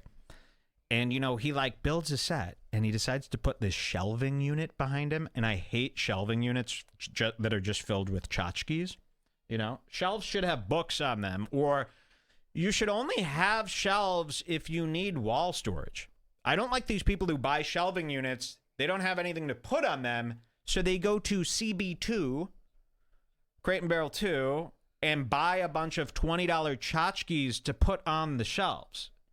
You're missing the point. You don't need shelves unless you have something that you need to store on them. Okay? And now, like I said, you can make that look good. Yeah, maybe you have something, but to just buy shelves and then be like, what should we put on them?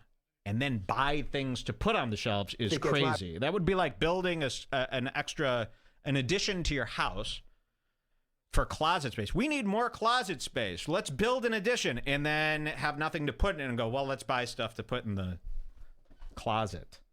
It's nuts. So here is his shelving unit. So corny. And look, it's got a couple of books here, a picture frame here, candles. Look at this. On his fucking shelving unit, it is no joke, a cup with paint brushes in it. Just for looks. Here's a basketball, a globe, and here we go. Here's the one that really pissed us off. See this little potted plant here?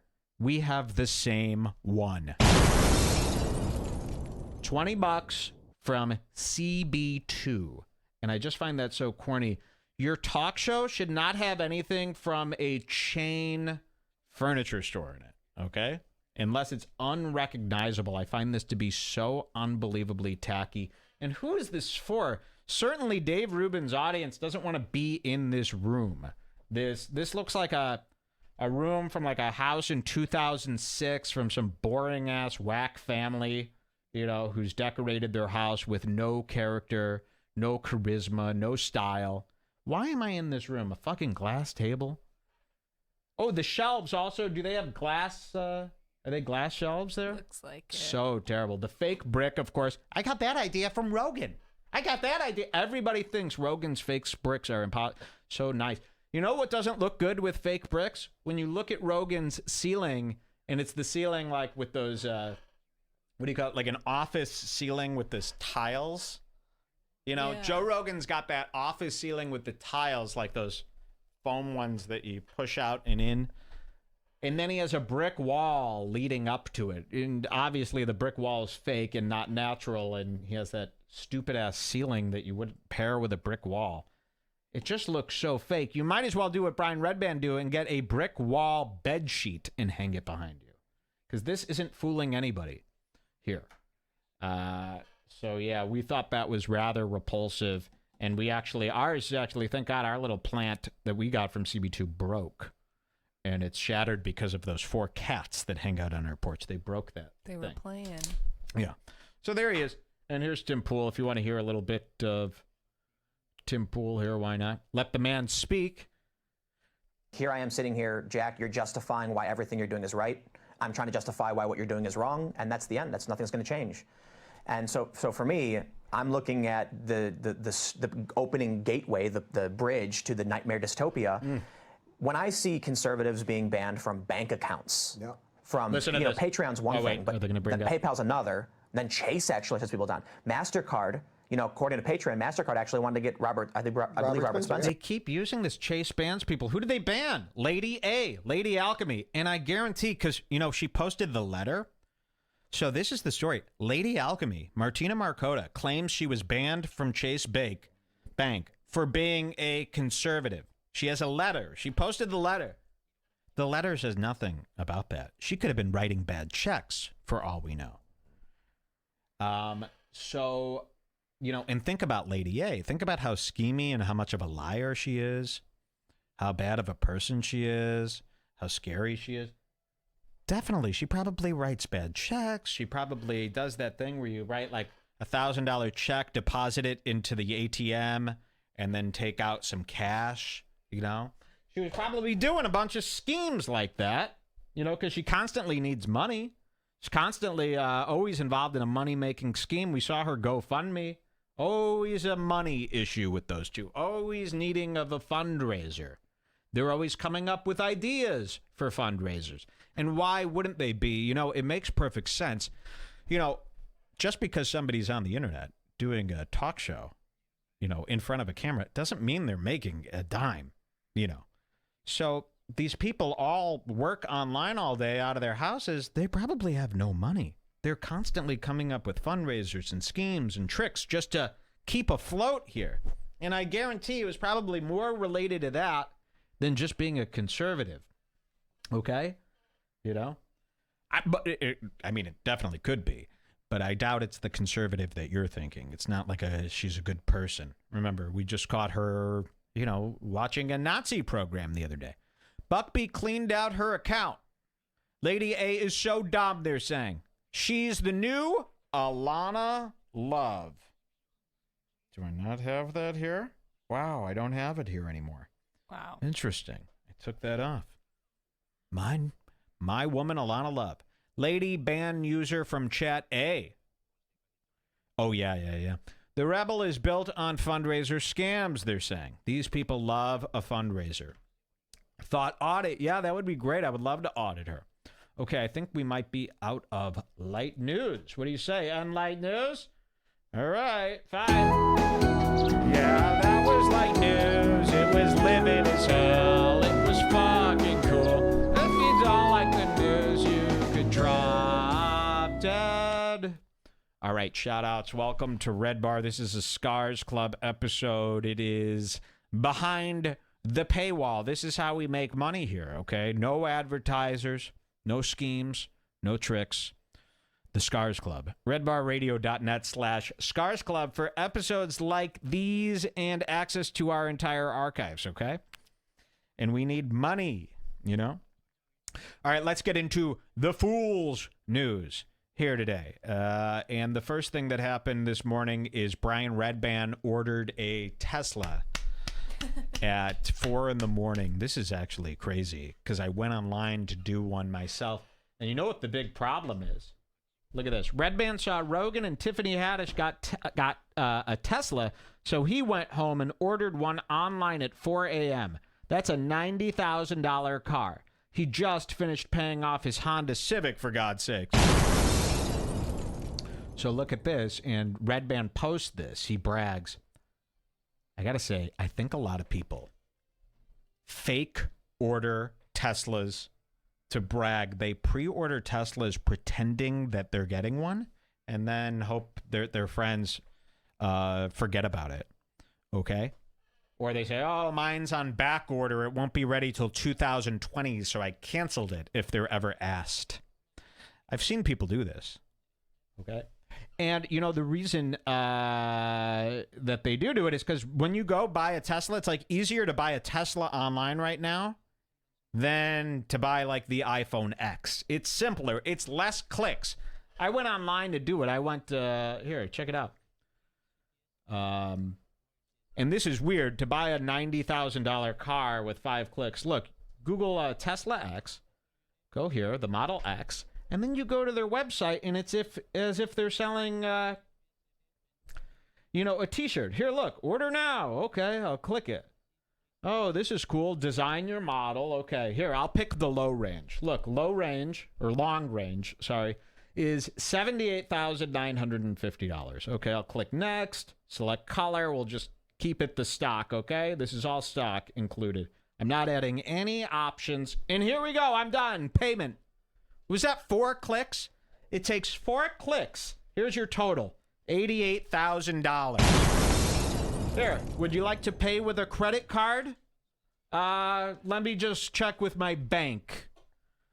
So, yeah, here's the Model X. And then I go here, and you could click on this loan feature. Look at this. And then you see, oh, it's only $1,000 a month. Oh, I could do that. And then you skip all the fine print. $10,000 down, 72 months, 3.75 APR. And still, it's doable. Do you really want to be paying for a car for 72 months? The whole world, we could have airplanes by then, you know, as cars. You don't know what you're going to have. So that's probably what he did. I doubt that he's got $88,000 sitting around. And you only have to pay $2,500 today to complete your purchase. And I guess these ship on March 5th. But I don't know. This is kind of a big purchase to buy that easily. Look, I could have purchased a Tesla in under 30 seconds. You know. So that's kind of weird that they do it. I bet they get a lot of cancels. I think a lot of people buy them for clout. They take the screenshot. They show the screenshot, and they never actually go through with purchasing the car. Or they do this. Look at this. If you haven't test driven the car, don't worry. You could return it within 7 days or 1,000 miles, whichever comes first. But Brian Redband certainly doesn't have the money. We've gone through his records. He lives in an apartment that costs more than this. I mean, less than this per month. And he posts this on Instagram. Thank you for your order. What have I done? And he says this, and it is interesting. Did you send me Joe Rogan's Instagram? Jules? Yes. It is interesting because last night, right before Brian Redband bought his Tesla, go on Joe Rogan's page, check this out. Joe Rogan, you know what? I'll take you to Annie Lederman's page. Check this out. Annie Lederman was there too. In the parking lot of the Comedy Store, Tiffany Haddish pulls up with her brand new Tesla. Let's watch. Shit. Sorry, that's Annie Lederman's fault. Okay. I gotta get on the sound. Here she is. Okay, here's Tiffany Haddish. Make some more money, girl. Okay, so apparently the Tesla has this demo mode where it plays a song and you'll see the doors open and the lights dance to the song, and it makes it like this robot car. So Tiffany Haddish just got a Tesla. She pulls up to the Comedy Store to flex, throws it in demo mode, you'll see, and then Joe Rogan comes out. And Joe Rogan is blown away by the car, and you'll see Brian Redband's right there with Tiffany and Rogan. So Brian Redband sees this display, goes home, and orders his own.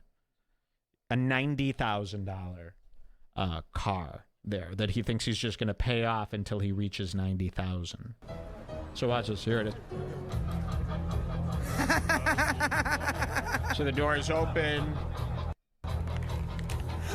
And you can see Tiffany Haddish is back there. That's so fucking funny. And they're all filming.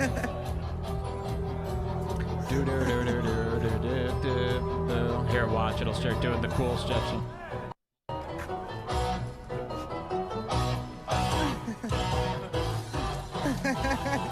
Wait till you see Rogan, though. There's Rogan filming. Look, little Rogan. Looking like psyched up. There's Rogan. Look how small he is. Little Rogan. Shorter than a girl. Shorter than a girl. Rogan. Okay. So this is crazy. This really took up their whole night. You go to Rogan's Instagram story. should a person with a family be doing Instagram stories all the time? I don't know. Let's see Rogan's Instagram story. We're at the Improv here. Okay. No. Castillo. Get over That's Eddie. to the Comedy Store, Joe. This honesty's got fucking power. This. Here we go. Now listen to what Rogan says. And remember, Rogan is standing next to Red Band. I'm out here. Thank you, Tyler Perry. Thank you, Tyler Perry.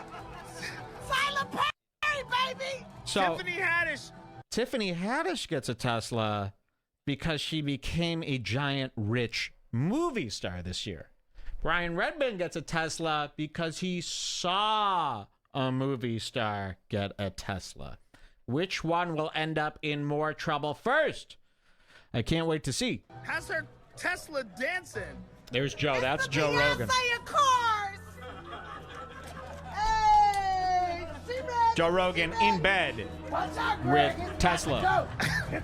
Is this crazy? Have you seen anything like this? Did you know it could do this? I never heard of this. Look how Look at the doors open, man. The fucking doors are opening. Joe is so impressed by this.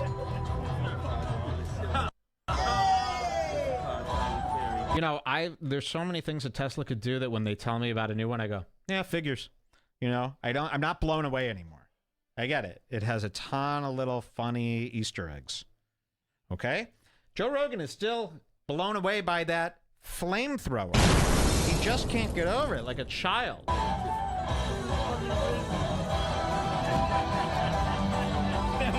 And Joe has the same car, yes. Lights mesmerize Joe. Cameron Malik says, who cares? Every car can do this. Yeah. Who cares? Every car can do this. Can't they? Imagine Cameron Malik's fucking busted up 1998 police cruiser with all the police logos ripped off. Cameron's got an old police car that he bought at a police auction, but they've ripped off all the graphics, and you can see like the light, the sun, the difference in the paint from the sun. In all the areas where there used to be stickers. Imagine that car, that thing showing up doing this. What song would Cameron's car play? We got to think of that. Someone make a video where Cameron's car comes in. Maybe his friend could animate it. It's that busted up cruiser, and it's playing some god-awful song to compete with this. Look at Michael looking sharp. Damn. Wow. Looking good. So this is what he's doing instead of being with his wife and kids. He just hangs out all day. It's a little different than, I'm going out to do comedy, to do my job. Shouldn't his wife be upset? Like, you're just going out and hanging out. So you do your podcast all day. You hang out at your facility all day. Then all night for 6 to 8 hours, you hang out with all these people in parking lots. Really, really, really. When does he spend a second with his kids? Because it's every night.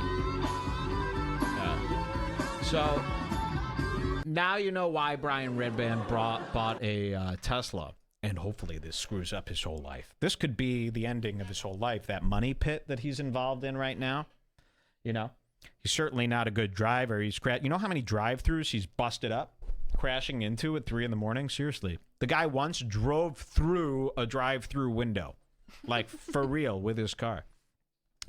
Joe sees his wife once every other month. Yes. Shout-outs to Redban. He paved the way. We showed you on that last episode of Red Bar, we showed you Joanne Nosachinski was on Michael Malice's Genie in a Bottle podcast. And they were having this serious discussion about her being an actress, as if it was inside the actor's studio, and they spent hours wasting your time, the viewer, with questions about acting and Joanne's acting career and what's it like to be an actress. And we were watching and going, this is such nonsense, because Joanne is simply a bartender. Yes, nothing more. She's a bartender. That's what she files her taxes with. And then she co-hosts the Morning with Bill Schultz thing. She's not an actress. Our buddy Xander he dug up proof. Look at this. You go to her IMDb page, and this is even more appalling. This makes that interview with Michael Malice even more sick. Xander says, I'm watching Joanne talk about her acting career as if she's constantly auditioning and landing roles. And, watching Joanne talk about her acting career and if she's constantly auditioning and landing roles was amazing, considering the fact that she's only had 2 credits in the last decade. In both credits, she played the role of news reporter, aka the only role which doesn't require her to act beyond the capacity of her daily gig at Compound Media. And look at this, actress 4. Here it is. She was in Anything Boys Can Do as a news reporter. That was a short in 2018. She was a newscaster in an episode of Gotham in 2017, 1 episode. And then in 2009, she played Greta in another fake straight-to-DVD nonsense thing. So you're not really an actress. You've just done it 3 times. You're basically, one above a paid extra, okay? Atmosphere, talent. So to sit there and have a 2-hour conversation about how you're an actress and the industry and your career is rather disingenuous. It's pretty fucking crazy, actually, that you would do that. And for Michael Malice to feed into that is just as sick. Look at this. She also lists Morning with Bill Schultz as a self-credit. She's truly pathetic. That's from Xander. Let's see this one. Joanne, yeah, self-credit. Wow, she lists Morning with Bill Schultz. Look at this. TV series, she calls it on IMDb. Morning with Bill Schultz is a TV series, she said. So a liar as well. She's not an actress. And yeah, again, she just plays newscaster, which means she just reads the news. It's not really acting, is it? If you are a newscaster in real life. Mike is more of an accomplished actor than Jono. Yes, exactly. Here's one of her credits. Let's look at YouTube. Let's see this. Wow. Oh my God. The movie Anything Boys Can Do was a fake movie. It's not even a real movie. That was what Nikki Glazer shot with like an iPhone. Look at this. That would be like if I said, oh yeah, I starred in Down Syndrome and The Strange Thing About Nagurda. And I've been in such roles as Red Bar. Check this out. I love this trailer. Meet Jen. Oh my God. They uploaded this. You would go, Mike, this is so pixelated. This must be a re-upload of something from 2004. No. This came out June 25th, 2018. This is the producer of the movie posting the official trailer on her YouTube. I'm not kidding. I don't know what quality YouTube claims it is. Oh, wow. 360p at its finest.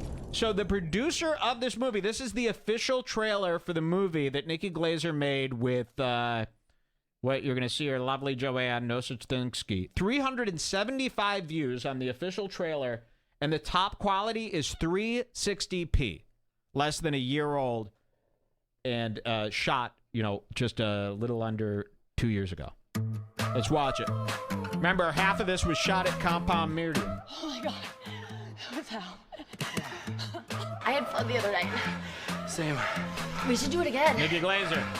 No, thank you. Ooh, audio all over the place here. And there's the worst dates because it's so awkward, Can I kiss you? Yeah. Until she said yes. She's humping. Okay, I'm not gonna be good at this at all. Come on, slide. Ew. Okay. If you want to get ahead in life, just go for the jugular. Mama's boy, bitch. They're going to show Joanne in a second here. Gender is definitely at the center of this crime. You can have it all. I want you to look at me and know that I'm a person. Now, I want to show you what's about to come up. People go, why was Joanne in this movie? Mike, she's an actress. No. Nikki Glazer needed a news scene for her movie. So she asks people, I guess she shot this movie in New York. So you know what she does? She goes, does anyone know who has a green screen? Doesn't Anthony Cumia's studio have like a green screen we could use? And then they came up with this idea, we'll just have Compound Media talent play the news anchors. So they go to Compound Media to use their green screen, and they have Joanne read the news. So the only reason Joanne was even in this movie is because they needed access to a free space. Feminism, it's evil. I'd call them feminazis. You're getting Oh, they're saying Joanne isn't in this particular trailer. Oh, I got another one. Here we go. Thanks for the heads up. Here's the other trailer. Oh, there she is. Look at her. Wow. Oh, okay, they've got her on the scene. I was wrong about this. Okay, let's see. We're going to give you some sound. This one happens to be in HD, they're saying. Let's see. Is it really? I'm here on the back patio of the Pigs and Pussy Bar, where 5 men have been brutally murdered and stacked one on top of the other. The killer, or killers, is still at large. There it is. Now Wait, I like how that was cut out of the official trailer on YouTube. So this whole thing's exactly the same, except they cut out Joanne's part up top. That's nice. She must be livid. All right, let's see the rest, because they're going to show some more green screen. Bitch, take this piece of shit. You like that? You like that? It would take a very, very strong... Michael Malice, look, see? Physically and... Now, why is Michael Malice in the movie? Well, because they needed Anthony Cumia's green screen. Emotionally, to do something like this. This is Victims have criminal backgrounds with crimes against Watch women this. You're gonna see and/or Gino children. coming up. Is the killer targeting previous offenders? I want you to look at me and know that I'm a person. Oh, feminism, it's evil. I'd call them feminazis. Wow, Kumia! Sweetheart, what you up to? No one knows who this mysterious murderer or murderess is, but gender is definitely at the center of this crime. This was bound to happen. You can't expect to treat us like garbage. Excuse me. Talib Starks, Aaron Burr. Super aggressive right now. Am I making him scared? Hey, can I tell you something? You're fucking crazy. I think it's something they said, but off the top We should of do a my screening head, of this I can't movie. remember it.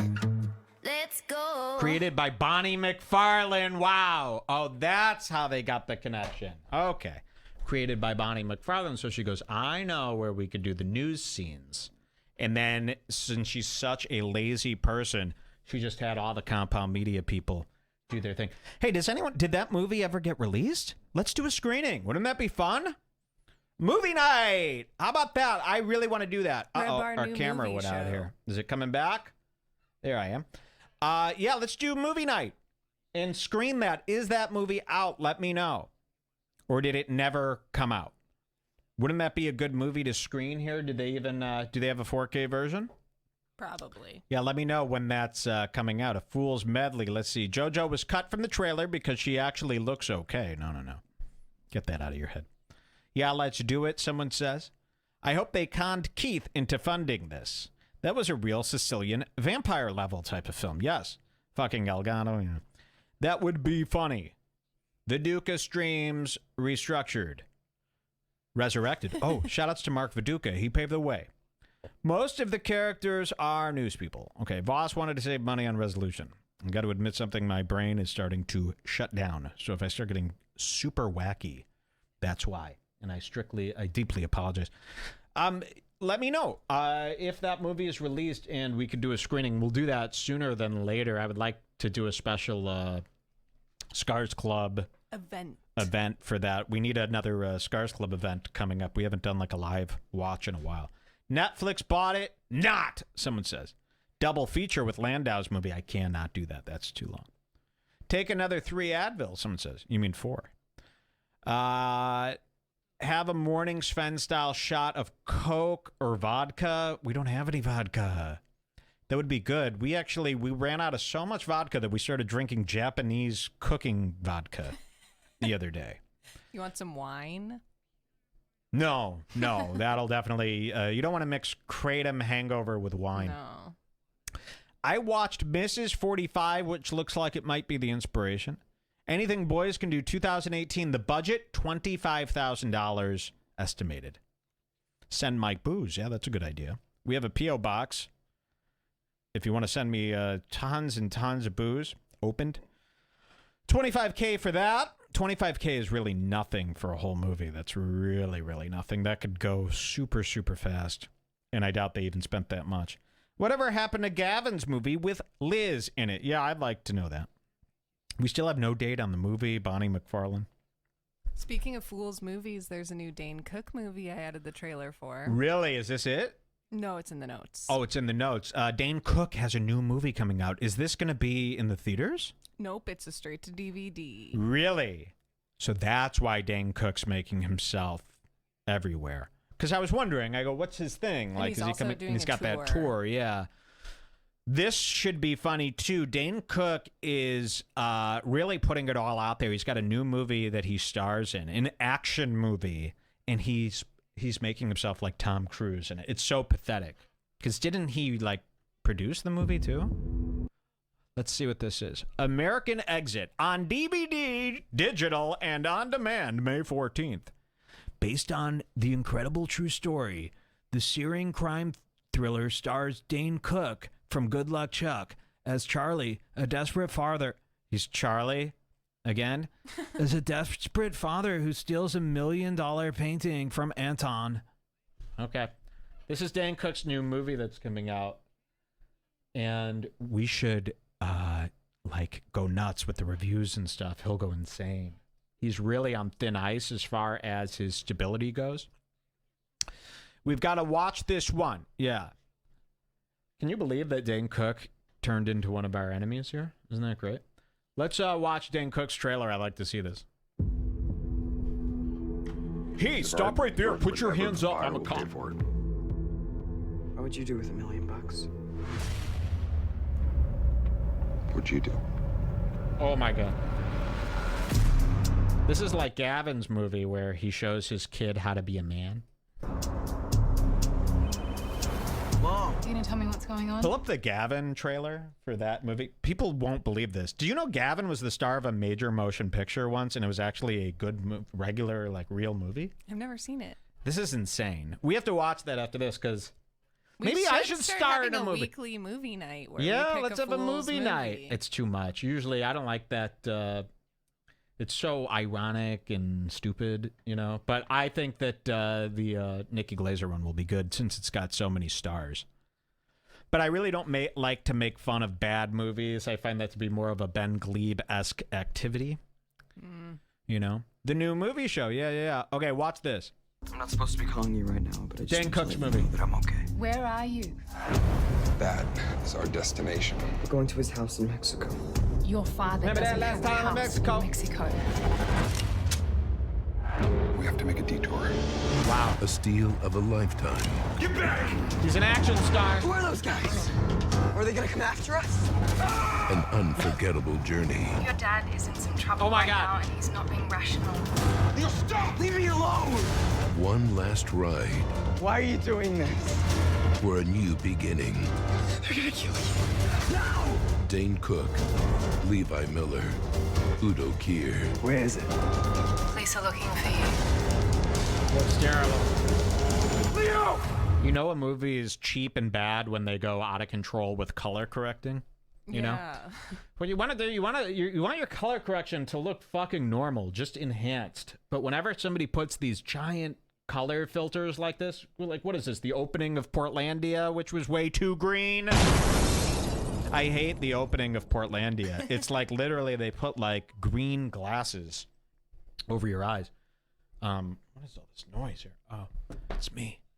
I only like movies that showcase Kumia, someone says. Oversaturated colors. That's how you know it was shot cheaply.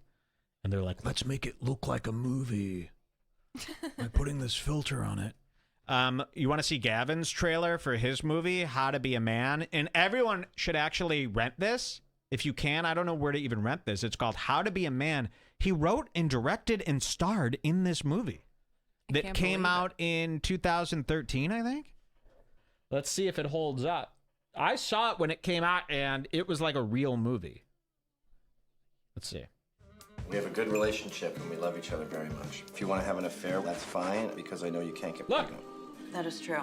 Once you pop a baby in, it seals up, and then...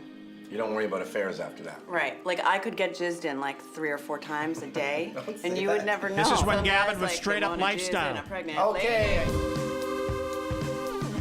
I just saw this post. It's an old friend of mine. He's looking for a cameraman to help him make a video. Who is this guy? My mom. Oh my God. Who is this guy? Oh, he's the leader of the alt-right. Watching this back now, it's like, why is the leader of the Proud Boys being this soft leading man in a movie? Very, very different watching this now. Because they look up his Facebook page in the movie, and it's like his... I just saw this post. It's an old friend of mine. He's looking It's the picture for a from, like, cameraman to help him make a Kumia's video. Who is this site. guy? Yeah, look at that. And it's my like, God. this shouldn't be in a movie. It's very weird. My mom, she's Facebook friends with Watch you. this. She looks a lot like a chick I used to fuck. Oh, God. Every man should know. So what do you need me to do? I need you to film me giving a bunch of life lessons to my unborn son. And I need you to do it This now. was the plot. Because I'm not going to be around for long. I'm dying. The thing about bullies is they're always going to be there. How do I fight? Let me show you. Look at my shirt. It's totally spotless. Fuck your shirt.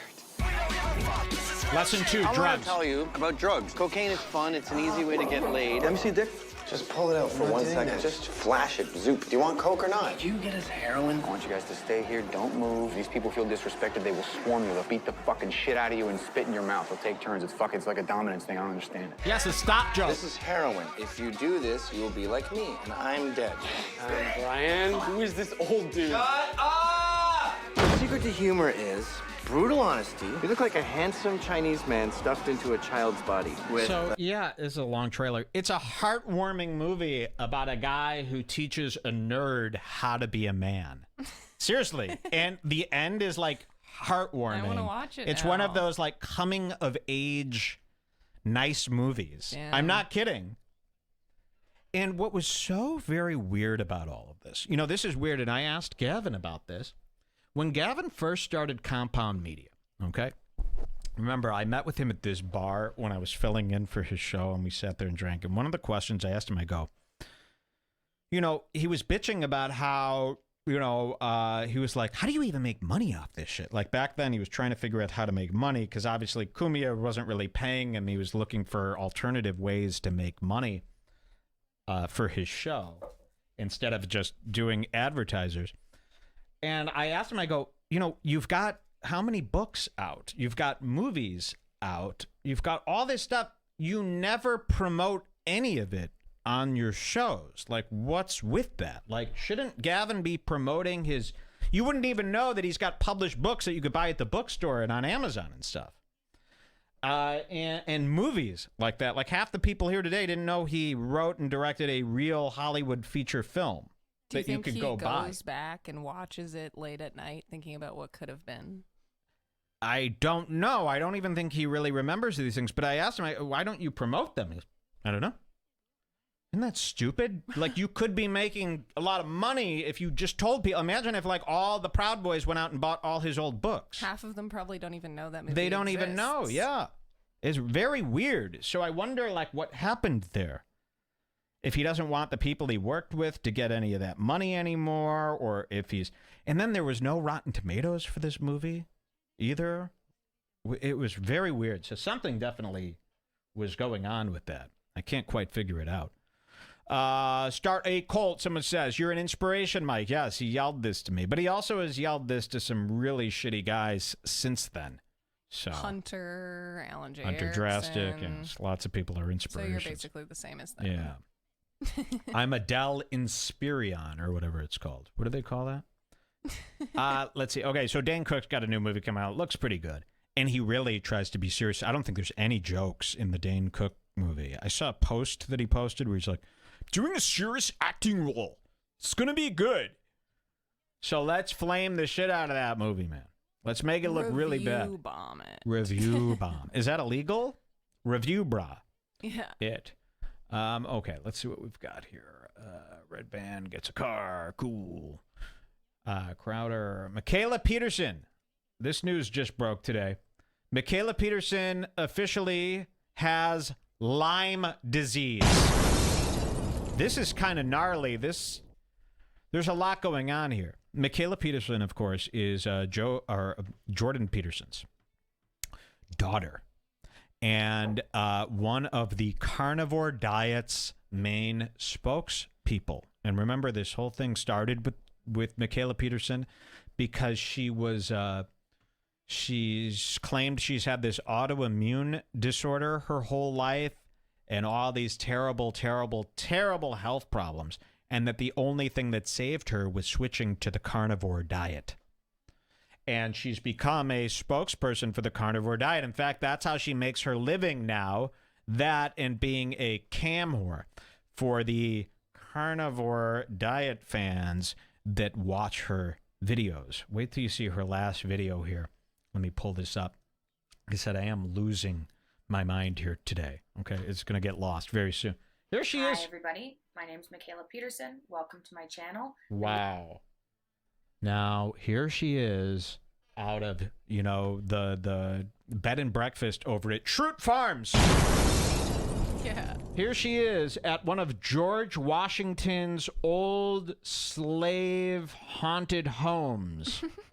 I don't know what to call this room. It's really bizarre. Let me tell you something. Michaela Peterson right now is in Colorado, I believe, for the Carnivore Conference.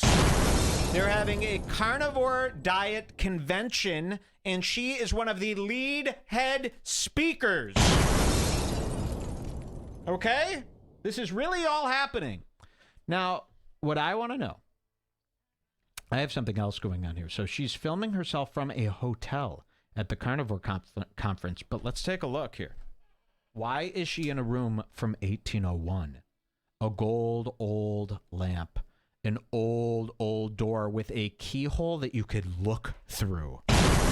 You know a place is a fake haunted house when you could kneel down and look through the keyhole to see what's going on the other side of the door. And your key is simply an old-fashioned skeleton key. There are no kinks in it, even. She's got a lock like that on her door. She's got an old Victorian... This is like that thing Joe repainted, but the real version of it. What do you call this thing? With the mirror and stuff like this. Yeah, look at the chair she's sitting in, for God's sakes. Straight out of Mother Russia. So where the fuck is she? Who flies to Colorado and stays in a room like this? What is this place? It certainly can't be a hotel. No, but it is. So is Michaela Peterson doing so poorly that she's staying at one of these like $60 a night, 1-star weird bed and breakfast like mom and pop hotels? Think about that. Or it could be the inside of a Fairmont because they refuse. Yeah, well, yeah, but it's not. I understand the joke there, but that's really good. You can tell it's a hotel because they've got a plastic bag in the garbage can there. Yeah. No one does that at home. All right, let's see this. Hi, everybody. My name's Michaela Peterson. Welcome to my channel. I'm going to give a quick update, try and keep this super short. I'm in Boulder, Colorado for the Carnivore Conference tomorrow. I'm speaking in the morning. The Daily Beast, advertised free. It's linked below. So I'm talking about how this carnivore diet can be used to treat autoimmune disorders. Okay. She's at the conference talking about how the carnivore diet can help treat autoimmune disorders. A disorder in which she does not have. Yet she's still going to... Listen to what happened. The other day, she was diagnosed, out of nowhere, she was diagnosed officially with Lyme disease. Yes. So she hasn't had some weird autoimmune disorder her whole life. She's actually had untreated Lyme disease. Here's the paperwork from her doctor's office.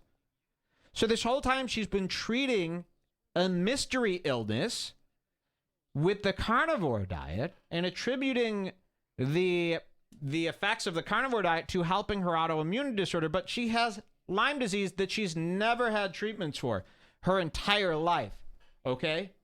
Which is obviously, no duh, the cause of all her problems. But what's interesting here is she didn't go, holy fuck, I have Lyme disease. Uh-oh.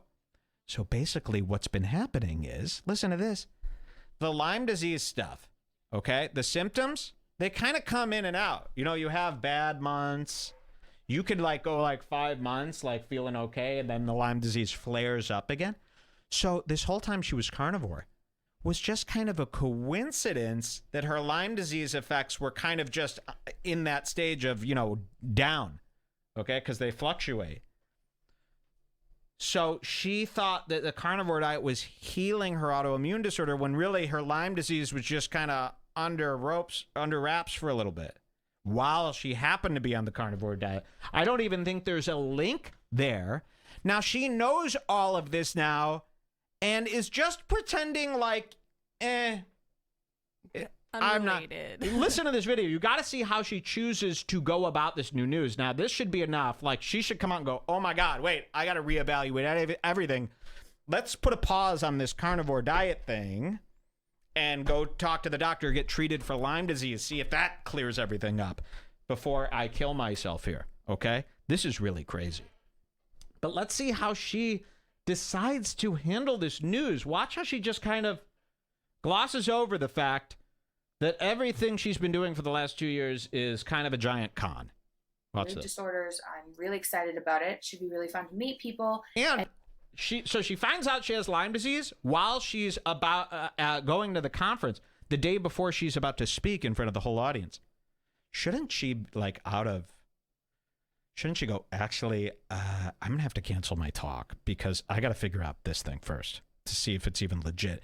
Otherwise, I'm giving information. I'm giving like completely wrong information to people. I'm telling people that the carnivore diet cured my autoimmune disorder, which I don't even have. I actually have Lyme disease, so I can't, in good conscience, tell everybody that it cures autoimmune diseases, right?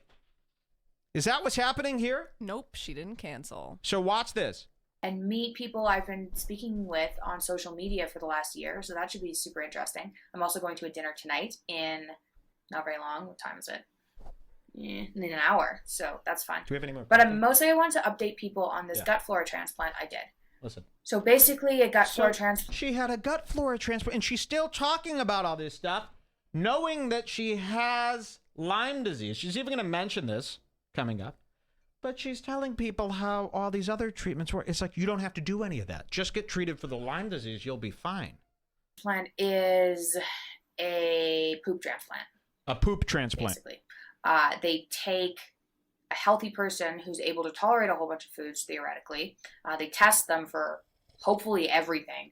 And then they isolate the bacteria and then put it up other people who are ill like me, put it up their bum. So that's something I've experienced now. Watch this. I want you to hear this whole thing because I need you to see how she announces that she has Lyme disease, which is a giant factor in all this. But I want you to see how she just announces this, because she's not going to let that factor get in the way of what she's built here, even though it was built on misinformation. 11 times. I haven't gone skydiving. I haven't even eaten sugar in 3 years, but this is something I did. It's really commonly used to treat C. difficile. And so I figured I'd give it a shot for C. diff, and I do the long 10-day Remember, she's in like Disney's Haunted Mansion ride on the set, you know? Like, this is a roped off area, you know, like that tours come by and they watch. She went beyond the ropes to film this. You know, like when you go on a tour of like Johnny Appleseed's old house, and they're like, and in here is where Johnny Appleseed signed the Declaration of Independence. And then you're like, okay. And then they're saying, like, there's signs everywhere. They're like, no touching the artifacts. She's removed that rope and just decided to film her little video here, which I find to be so stupid. Okay, watch this. To see if it would help with any of my sensitivities. So, it actually wasn't that bad, but I didn't see any major differences in the first 10 none of days. this matters. Just talk about how you have Lyme disease first, because this all is experimenting on nothing now. Blog post about it, which I will. Yeah, Johnny Appleseed is real. Wow, they're saying yes, yes, he's real. Update. Big part of U.S. history. First. But I didn't really see any differences. There were a couple of days where I got this fuzzy, warm feeling in my gut during the treatment. Okay. This is where it starts getting weird. And now I'm thinking back to when Jordan Peterson said he couldn't sleep for 25 days. He didn't sleep for 25 days because of impending doom he was facing. Do you remember this? We played you a clip. Who could forget? Well, maybe it's because these fuckers are spending so much time in haunted rooms. They might actually be possessed by the demons of times past. I mean, look at these places. I would not You would have to give me $1 million to spend one night. This is like one of those places that, you know, it's like an Adair from a radio station. You know, like the theme is, "Hi, Killer 101.1. We're going to pay you $1 million if you can last one night in Hotel Heck. Yes, it's been labeled as one of the most haunted landmarks in U.S. history. Can you survive the night? No one's been able to do it since 1976 after murderer Alexander Newton was found strangling his dear wife." It's like one of those places. So stop staying in these joints, and maybe you won't have this. Listen to what she describes here. It was just like little tingly happy feelings, but I couldn't tell if it was in my head, so maybe it was in my head. I don't think it was, but, you know, that's the only difference I noticed. No improvement in digestion. Yeah. So then I got back to Toronto, and nothing. And so I started to get worried because I was so ill that I thought, well, if anyone's going to be a non-responder to this stupid treatment, it's me. So I went back to my doctor, got another C. difficile test. Okay, stop putting shit up your ass. You have Lyme disease. Let me skip ahead. You know what I mean? It's like, why are you treating an autoimmune disorder that you know now doesn't exist? You got to hear about the Lyme disease part. Hours. And then it slowly went away. And I thought, maybe that was C. diff die-off. Like, no, let's try and you have spin Lyme this in disease, a positive you way, idiot. 'cause this is unpleasant. Maybe something bad is dying. Like, die. So that happened yesterday. So I thought, okay, they gave me two samples to take home and do myself. So last night I did one because I thought, okay, if I just experienced die-off, let's just hit it again. So I did one last night, and I woke up this morning and I had that tingly feeling in my abdomen again. Hit it again. And I didn't eat anything in the morning. I went to the plane, I got on the plane, and this tingly feeling slowly spread, like up to here and then down my arms. And I'm on the plane being like, wow, I haven't felt this since I originally went low carb. Like, I've been stable on carnivore diet, but not like thrilled with life, like stable like a wolf. And I thought maybe I'm just like a cold-blooded carnivore now. And is it cold-blooded or cold-hearted? Both? Anyway. Wow. I was like, she's maybe that's lost. just me. Maybe I have zero emotion now. But now this tingling feeling is back. So that's amazing. Then, and I haven't experienced this, and this isn't coming in my up. head, You gotta so hear this. Something is actually changing. And then I got to the hotel room, and This is a I hotel had room. a nap, which I never do. Listen to this. I haven't been able to sleep properly in almost 2 years. Oh, that's cool. I haven't been able to sleep properly in 2 years. Chill. Okay, I would say that probably has much more to do. You don't need to take an extreme diet, you know, to figure this out. You know, maybe sleep is your issue here. Maybe you should sleep. Now she's saying that she came to this haunted hotel. It was the first time she could sleep in 2 years. These Petersons seem to always know, they always know the exact amount of time something took. Like in one of Michaela Peterson's videos, and even if you watch her Joe Rogan appearance, this is interesting. She'll use units of time as measurement like 400 times per episode. You'll hear her, if you make a montage out of this, it'll sound something like this. 2 hours, 6 hours, 670 hours, 15 minutes, 12 months, 2 months, 3 months, 4, 7 hours. I mean, constantly talking about hours, months, minutes. I don't know why they're cataloging their lives like this. You know, like, okay, for instance, like if I asked you to tell a story from a year ago, would you be able to give me the amounts of time you spent on everything accurately like that? Very weird. Okay, listen to this. So she can't sleep for 2 years. And then she comes to this freaky, freaky hotel, which, please, if anyone could find out what hotel this is in Boulder, Colorado. I don't know if you could find this, but if we could find this hotel, you would be doing me a huge favor. In fact, we'll even call the hotel to ask them who haunts the old mansion. Okay? Please, get me an ID on this hotel. Now, I attributed that to having a child and just being a mom, and it's like, mothers don't sleep. Now I just don't sleep anymore. I've had to sleep with white noise next to my head because every sound wakes me up. I wake up multiple times a night. But like I said, I attributed it to having a baby. Well, today I slept like a rock for 2 hours. Okay, there's no such thing as sleeping like a rock for 2 hours. That doesn't... That means you didn't sleep like a rock. Sleeping like a rock means you slept for a very long time. 2 hours? Whoop-de-woo. I was able to sleep for 2 hours. Oh, my God. So she's attributing it to, I don't know, the powers of this hotel, maybe? Like, it was amazing. So I'll see if that lasts, but those are definite changes.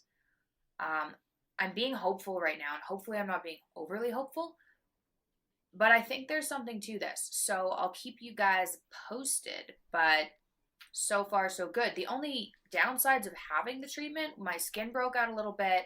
It was like kind of unpleasant, but you know, if you're female and according to the nurse, if you're female and used to being assaulted, then it's no big deal. What? Which, yeah, it's not really a big deal. The treatment I did last night was easy, but Shoving shit up your ass. I wouldn't do it for fun. But things might be improving.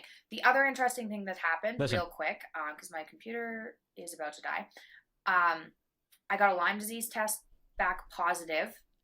I'll put that on another YouTube video. Oh, okay. Another thing that happened really quick, just a stupid thing. My computer's about to die. I was diagnosed with Lyme disease. So anyway, that'll be in another video, but what?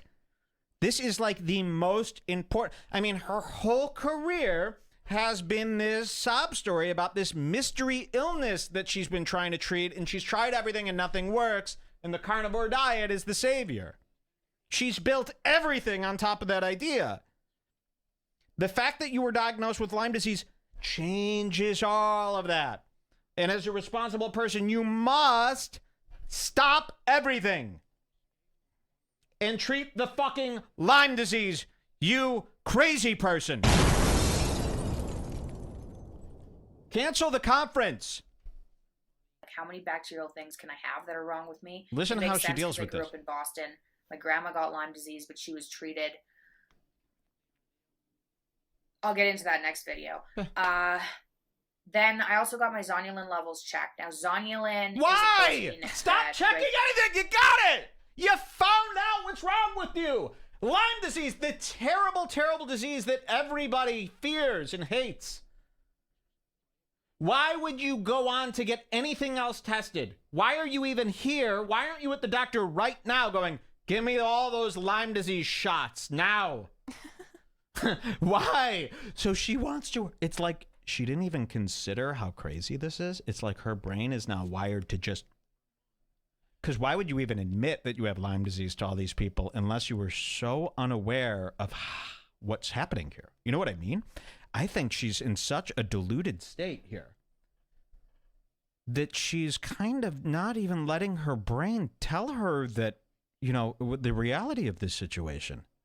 You know, to even admit you have Lyme disease to everybody right now is like... I know, aren't any of her fans like, what? Yeah, shouldn't everybody be like, hold the phones? Regulates tight junctions in the gut. So you have little things that stick the cells together in the gut. They found the hotel. Yep. They found the hotel! What's that? I sent you all the links. And it's been closed since 1999. They demoed it in the 80s. Oh my God. This is scary. No, I'm kidding. So we've got the hotel. That will be coming up next, okay? Right after this video. Wow. Okay, listen to the rest of this. And cells are supposed to basically be together so nothing leaks into your body. My zonulin levels are like 12 times as high. Your zonulin levels. I'm assuming this is because of the C. difficile. So things that modulate zonulin, gluten. So if you eat gluten, your body releases zonulin. That happens with everyone. If you have celiac disease, your body releases way more zonulin than it should, which is part of the reason your gut gets damaged when you have celiac disease. So gluten mediates it, but so do bacterial infections like C. She knows nothing of what she says. So there she was. I guess that's the point there. Very, very strange. I did not see this coming at all. Okay, let's check into this hotel. So they claim, wow, look at this. You know how they found, look, they found her chair. They found her chair, for God's sake. Xander is so good. We got to do something for Xander to show him our appreciation. Look how quickly he found this. And it's, again, Xander. They keep hearing the name Xander. People are going to think we only have one listener. I know. But it's just because he's faster than everybody. I don't know how he does this. Look at this. Hotel Boulderado is what it's called. And here is that chair. Let me zoom in for you guys here. Ooh. Imagine all the hotel options you have in Colorado. Would you ever pick this? Wouldn't you be so fucking scared? So it's almost like she wants to be around the horror. Let's go to their Yelp.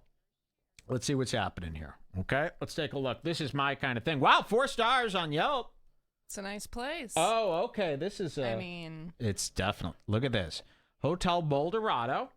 it's haunted, but This is an old school hotel, huh? Let's take a look at some pictures here. See, I would not want to stay here, though. Look how old it is. Yeah, this is like an old... Ooh, historic... Wait a minute.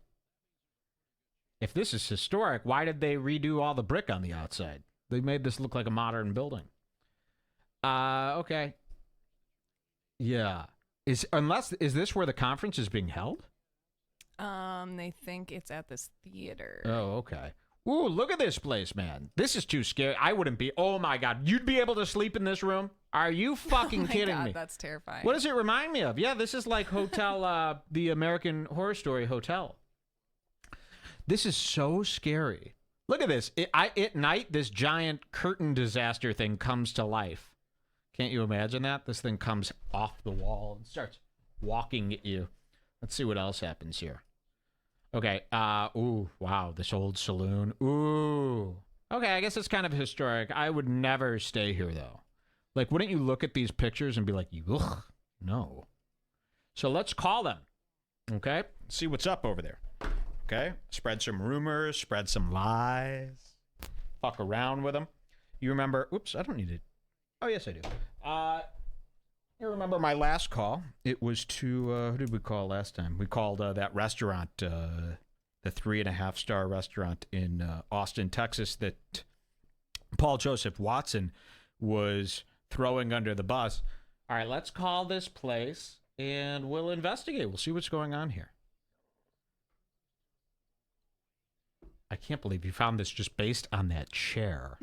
I mean, that's really incredible. Can you tell us how that process went? Like, how did you? I'm so interested. Did you Google where do you start? Oldest chair, Colorado? All right, we're calling the hotel. Thank you for calling the Historic Hotel Boulderado. Historic. For room reservations, please press 1. For the front desk, please press 2. For You are being transferred to front desk. the seating area with umbrellas. Hotel Boulderado. What a stupid brand name. New ambient lighting for the evening. License number 1. Aptly named Boulderado Front Desk. How can I help you? Yeah, hi. My name's Mark Davenport. I'm with the New York News. We're doing a piece on the carnivore conference that's taking place in town. Are you familiar with it? Yes, I am, because some of the members are staying here. Yes. I believe you have Michaela Peterson is staying there. Do you know her? Not in person, but Yeah. I mean... How do you guys feel about people? How do you guys feel about people filming, filming broadcasting out of their suites, out of their rooms? Are you guys okay with that? I think we've done this in the past. People sometimes hold interviews in their room. Okay. But just to be sure, I can send you to our sales department. That would be something you could set up with That's them. okay. And so it was revealed today that Michaela Peterson, a guest at your hotel, I think she's still there now, she in fact has Lyme disease. We wanted to notify the hotel because as you are a hospitality, industry here, you do deal with a lot of bedding, and sheets, and we see you have a rather old hotel. It's got a lot of, curtains and fabric. We want to make sure that we're not infesting the beds with bed bugs from her Lyme disease. Okay. And you said her name was Sarah Peterson? Say that? Say that again? You said her name was Sarah Peterson? Michaela Peterson. Michaela Peterson. Yeah. Okay. So she was just diagnosed last night with Lyme disease. We wanted to make sure, and of course, Lyme disease comes from ticks. So we wanted to make sure that she wasn't infesting your hotel with bed bugs, because you know how hard those are to get at. I'm sure you've dealt with them before. Yeah, so it would be quite an epidemic if that were to be the case. So I would say if you could just go give her a little knocky and see what's going on with her Lyme disease, make sure that she is definitely quarantined, because everyone's going to get this thing. Okay. Yeah, Okay. I'll talk to our head of housekeeping about it and alert the proper manager. Okay, thank you so much. Of course. Okay, bye. Wow, so I did not think in a million years that you would, wow, of course I will alert housekeeping, because Lyme disease, being bit by a tick, 22 years ago has nothing, and I repeat, nothing to do with bed bugs. I mean, the fact that both of them are insects, maybe, but definitely not related at all. And the fact that that woman understood that is insane. So hopefully they go alert hey, we have Lyme disease. We want to make sure you're not spreading bed bugs through our hotel. How insulting would that be? And she can't That's even blame you amazing. because she's advertising her diseases all over social media. And you shouldn't like a confirm psycho. that there's people staying at your hotel. I like know. that. That's Aren't like you not supposed to do insane. that? Did I just dox her? She's a Kinda? celebrity. I mean, she doxed herself. That's crazy. Yeah. Blame that hotel. That is a really big hole there. And this goes to Michaela Peterson. I hope you learned your lesson. Stop fucking filming yourself in bedrooms. Okay? It's not appropriate. There are way too many eyes on you and way too many bad eyes. Okay? This is why people film in professional situations, not on the edge of their bed. Okay? You're putting yourself in danger. We just showed you here. Okay? We just showed you how dangerous this could be. And obviously, we're not trying to threaten her. This is a light prank here. But, now you're going to be quarantined. How are you going to make the rest of it? Imagine if she was like, yesterday, the hotel, like, what if she makes a big deal? The hotel came to me, and I'm fuming mad. They threw me out of the hotel, claiming my Lyme disease would cause... Three guys in hazmat suits. Yeah, knock on the exactly. door. I was quarantined for 3 weeks in a rubber tent outside in Boulder. I missed my flight. She would be excited if that happened because she'd have something to talk about. Exactly. So you're welcome. That's incredible. Just incredible. Thanks, Boulderado. That woman, none the wiser. Interesting. I almost want to just do other stuff to that hotel, knowing they're so easy. Yeah. There's like a million good pranks you could do to a hotel like that. The Boulderado Hotel. What a stupid name. That other hotel guy you talked to on the phone that they made an animation out of was like the best call ever. Yeah, remember that? You want to play that one? Yeah. Give me a link to that. We'll show you. We called another hotel. Somebody did This is like my favorite cartoon. Animation. Let's see. We'll get to the bottom of that. Sure. They should deport her. Yeah. Her room is $250 per night. Really? That's high. Paid for. But she's been established at the hotel, though. Don't forget. Yeah, by Dad Peterson's Patreon. The money that you give to Jordan Peterson all goes to Michaela and her bed bugs. Ooh, I hate bed bugs, man. Didn't I get bed bugs once when I was in New York City? I fucking hate bed bugs. I feel like you should for sure get all your money back. Yeah, here was the last time I called a hotel. A little animation someone did. Oops. Whoopsie. Here, I'll let you watch. The Hotel Cecil, of course. One of my favorites.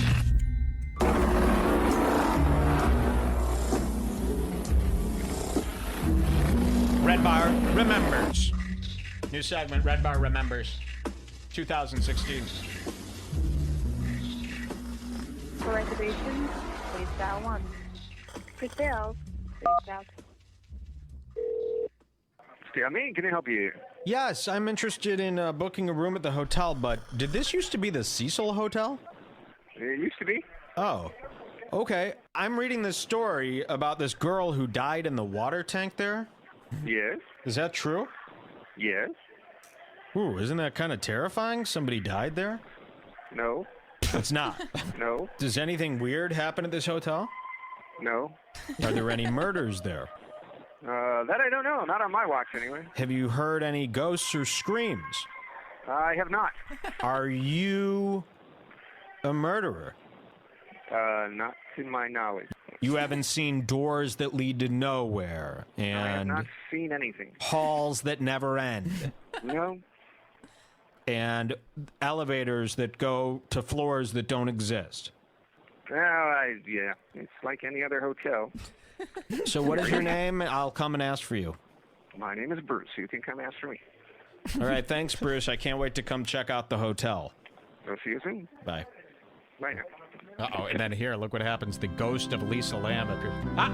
Slits my throat. Oh my god, this is rather graphic here. This is great. Let's give a shout out to who made this. Animators have such a hard time with fonts. Happy Claw is who made this. Happy Claw, the animator. Still going on here. Look at that. Very cool. Very good video there. Good. I'm glad that you hadn't seen that and now you saw that, a little piece of Red Bar Pass. Lots of crank calls in the old shows there. You want to dig through our archives. redbarradio.net/scarsclub. We used to do shows where it was just 4 hours of pranks. Should do one of those again. Over and over and over. Yeah, maybe we should have a prank night. Get drunk. Get drunk, do some pranks, get on the phone. I love pranking people, man. Plus, technically, it's just an hour of news because Mark Davenport. Exactly. Yeah. No wonder you had to animate it. I couldn't watch The Real Murder. Okay, awesome. Mike's knowledge of horror movies makes Ghost Calls the best. Yeah, I love Prank Night. Grandma Calls. You should have a show when I'm not at work, says Radika Kaluskinask. No way. No chance. One of the best apps was 6 hours of amazing pranks, says Lukey Boy. Really? I don't remember any of that. Someone says, bring back Dean Carlson. Yeah, if you want to see where Dean is, it's not good. Go look. Dean Carlson has quit everything. I think he just works like literally like at a Chipotle now.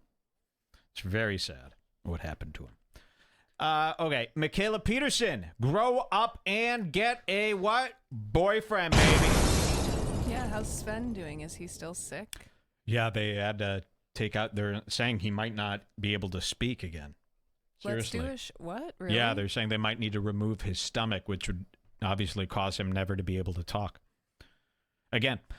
We have something to add here. You know, we showed you that really sick piece of news from Kate Beckinsale showing that she dates all these 20-year-olds and stuff. Remember, we showed you that tape from her boyfriend, her ex-boyfriend, who was 20, and he said, you know, they said, do you have any advice for Pete Davidson? You know, he's dating Kate Beckinsale now. Do you have any advice? And he goes, man to man, run. Remember that? So here's what makes things even sicker, and I didn't know this, and I definitely want to add to this. So Kate Beckinsale's dating 20-year-olds. Okay? Here's what makes this really sick. Kate Beckinsale's like 46. She has a 20-year-old daughter. I did not know this. So Kate Beckinsale has a 20-year-old daughter. This was from 2 years ago, of course. They're calling her 18. Kate Beckinsale has a 21-year-old daughter, and Kate Beckinsale is dating 20 and 21-year-olds. That's alarming. Isn't that a no-no? That's weird. Movies has taught me that's a no-no. That's got to be not right. Look, Kate Beckinsale has a mini-me. The British actress's 20-year-old daughter, Lily Beckinsale, posted a cute bikini snap on Instagram. Well, then it wasn't a snap. Look, it closely resembles pictures of Beckinsale. What? No, it doesn't even look like Are her, you actually. sick, the people at People Magazine? That's really disgusting. So, yeah, I think that makes it... Yeah, that's a porn category, says T-Girl Magnet. Yeah, you got it. So I wanted to add that. I thought that was a very important part of the story. So there's something going on here. This is like, you know those porns where the girl is fucking a guy and then the mom comes in of the girl? Of course. Comes in and she goes, you're not doing it right. Let me show you. Plus, Pete looks like a guy in one of those porns. Yeah. Oh, hey, why not? You're great girls. Huh? Oh, easy down there. I'm about to cry. Self-harm. All right, Kate Beckinsale, you got it. So we caught the disgusting Philly D. I caught Philly D, hook, line, and sinker. You know, yeah, you're welcome for the shout out there in the chat. That's the guy who said that. Thank you for the great comment. Philip DeFranco. You know, he runs the news, that news show. We're going to show you a clip from him today. I hate this guy because he's all about greed, and I've constantly been saying this about him. He'll break the rules. He'll do, I wonder if this makes sense. He'll break the law as long as it's not against the law. You know what I mean? Like, he'll do anything for clicks and money. As long as it's not against the law, that's where he draws the line. But he portrays himself as this guy with a great moral compass that's like the most reasonable, good guy, right? And then I caught him doing what he did yesterday, you know, and then you take this with his BetterHelp thing. You know, and I believe we have a bigger problem than this. You know, it's not entirely his fault. But let me just show you what he said. Is this queued up when I hit the link? Yeah, okay. I think so. Okay, because there's no time code. No, it is not. Oh, that's the trailer for Hereditary. Okay, 8 minutes in. Let's see. 8 minutes? Yes. Looking at how they broke things down, it seems like they have a full grasp on the situation. Or at least they're faking it like pros. And then, two, the other piece of industry news is that in the other piece of industry news. Let's listen. He goes very fast. Here's his industry news. Let's listen to this. near future, we may be getting some answers or something from YouTube. And the reason I say that is massive creator Shane Dawson, who of course has been just making waves on the platform over the past year, well, he put out a tweet late February where he was being critical of the trending page, which myself and many others have been very frustrated by. I mean, it's incredibly confusing as to how it actually works. I've had videos blow up massive, don't touch the trending, and then somehow other videos that maybe didn't really do as well as far as views, but maybe were shared more, or there was something different, they end up popping up. So okay. It's very hard to pause with these people because they literally never take a break from talking. You know, drives me insane. So this is an ongoing issue with me here. The YouTubers who rely on, again, the algorithm and this trending page and the advertisements from YouTube as if it's a God-given right. Okay, so all of these people on YouTube who make videos, they're all constantly always whining and bitching about YouTube demonetizing their videos, not running ads with them, and not putting them on the trending pages. We've gone over this with H3H3, where he's complaining. Remember, we showed you Ethan going, "What the fuck? My video doesn't hit the trending pages, and then nobody fucking sees it." And it's like, okay, why are you all looking at it this way? Like, if your video lands on the trending page, that should be like, wow, what a bonus. What a lucky moment you had. No, no, no.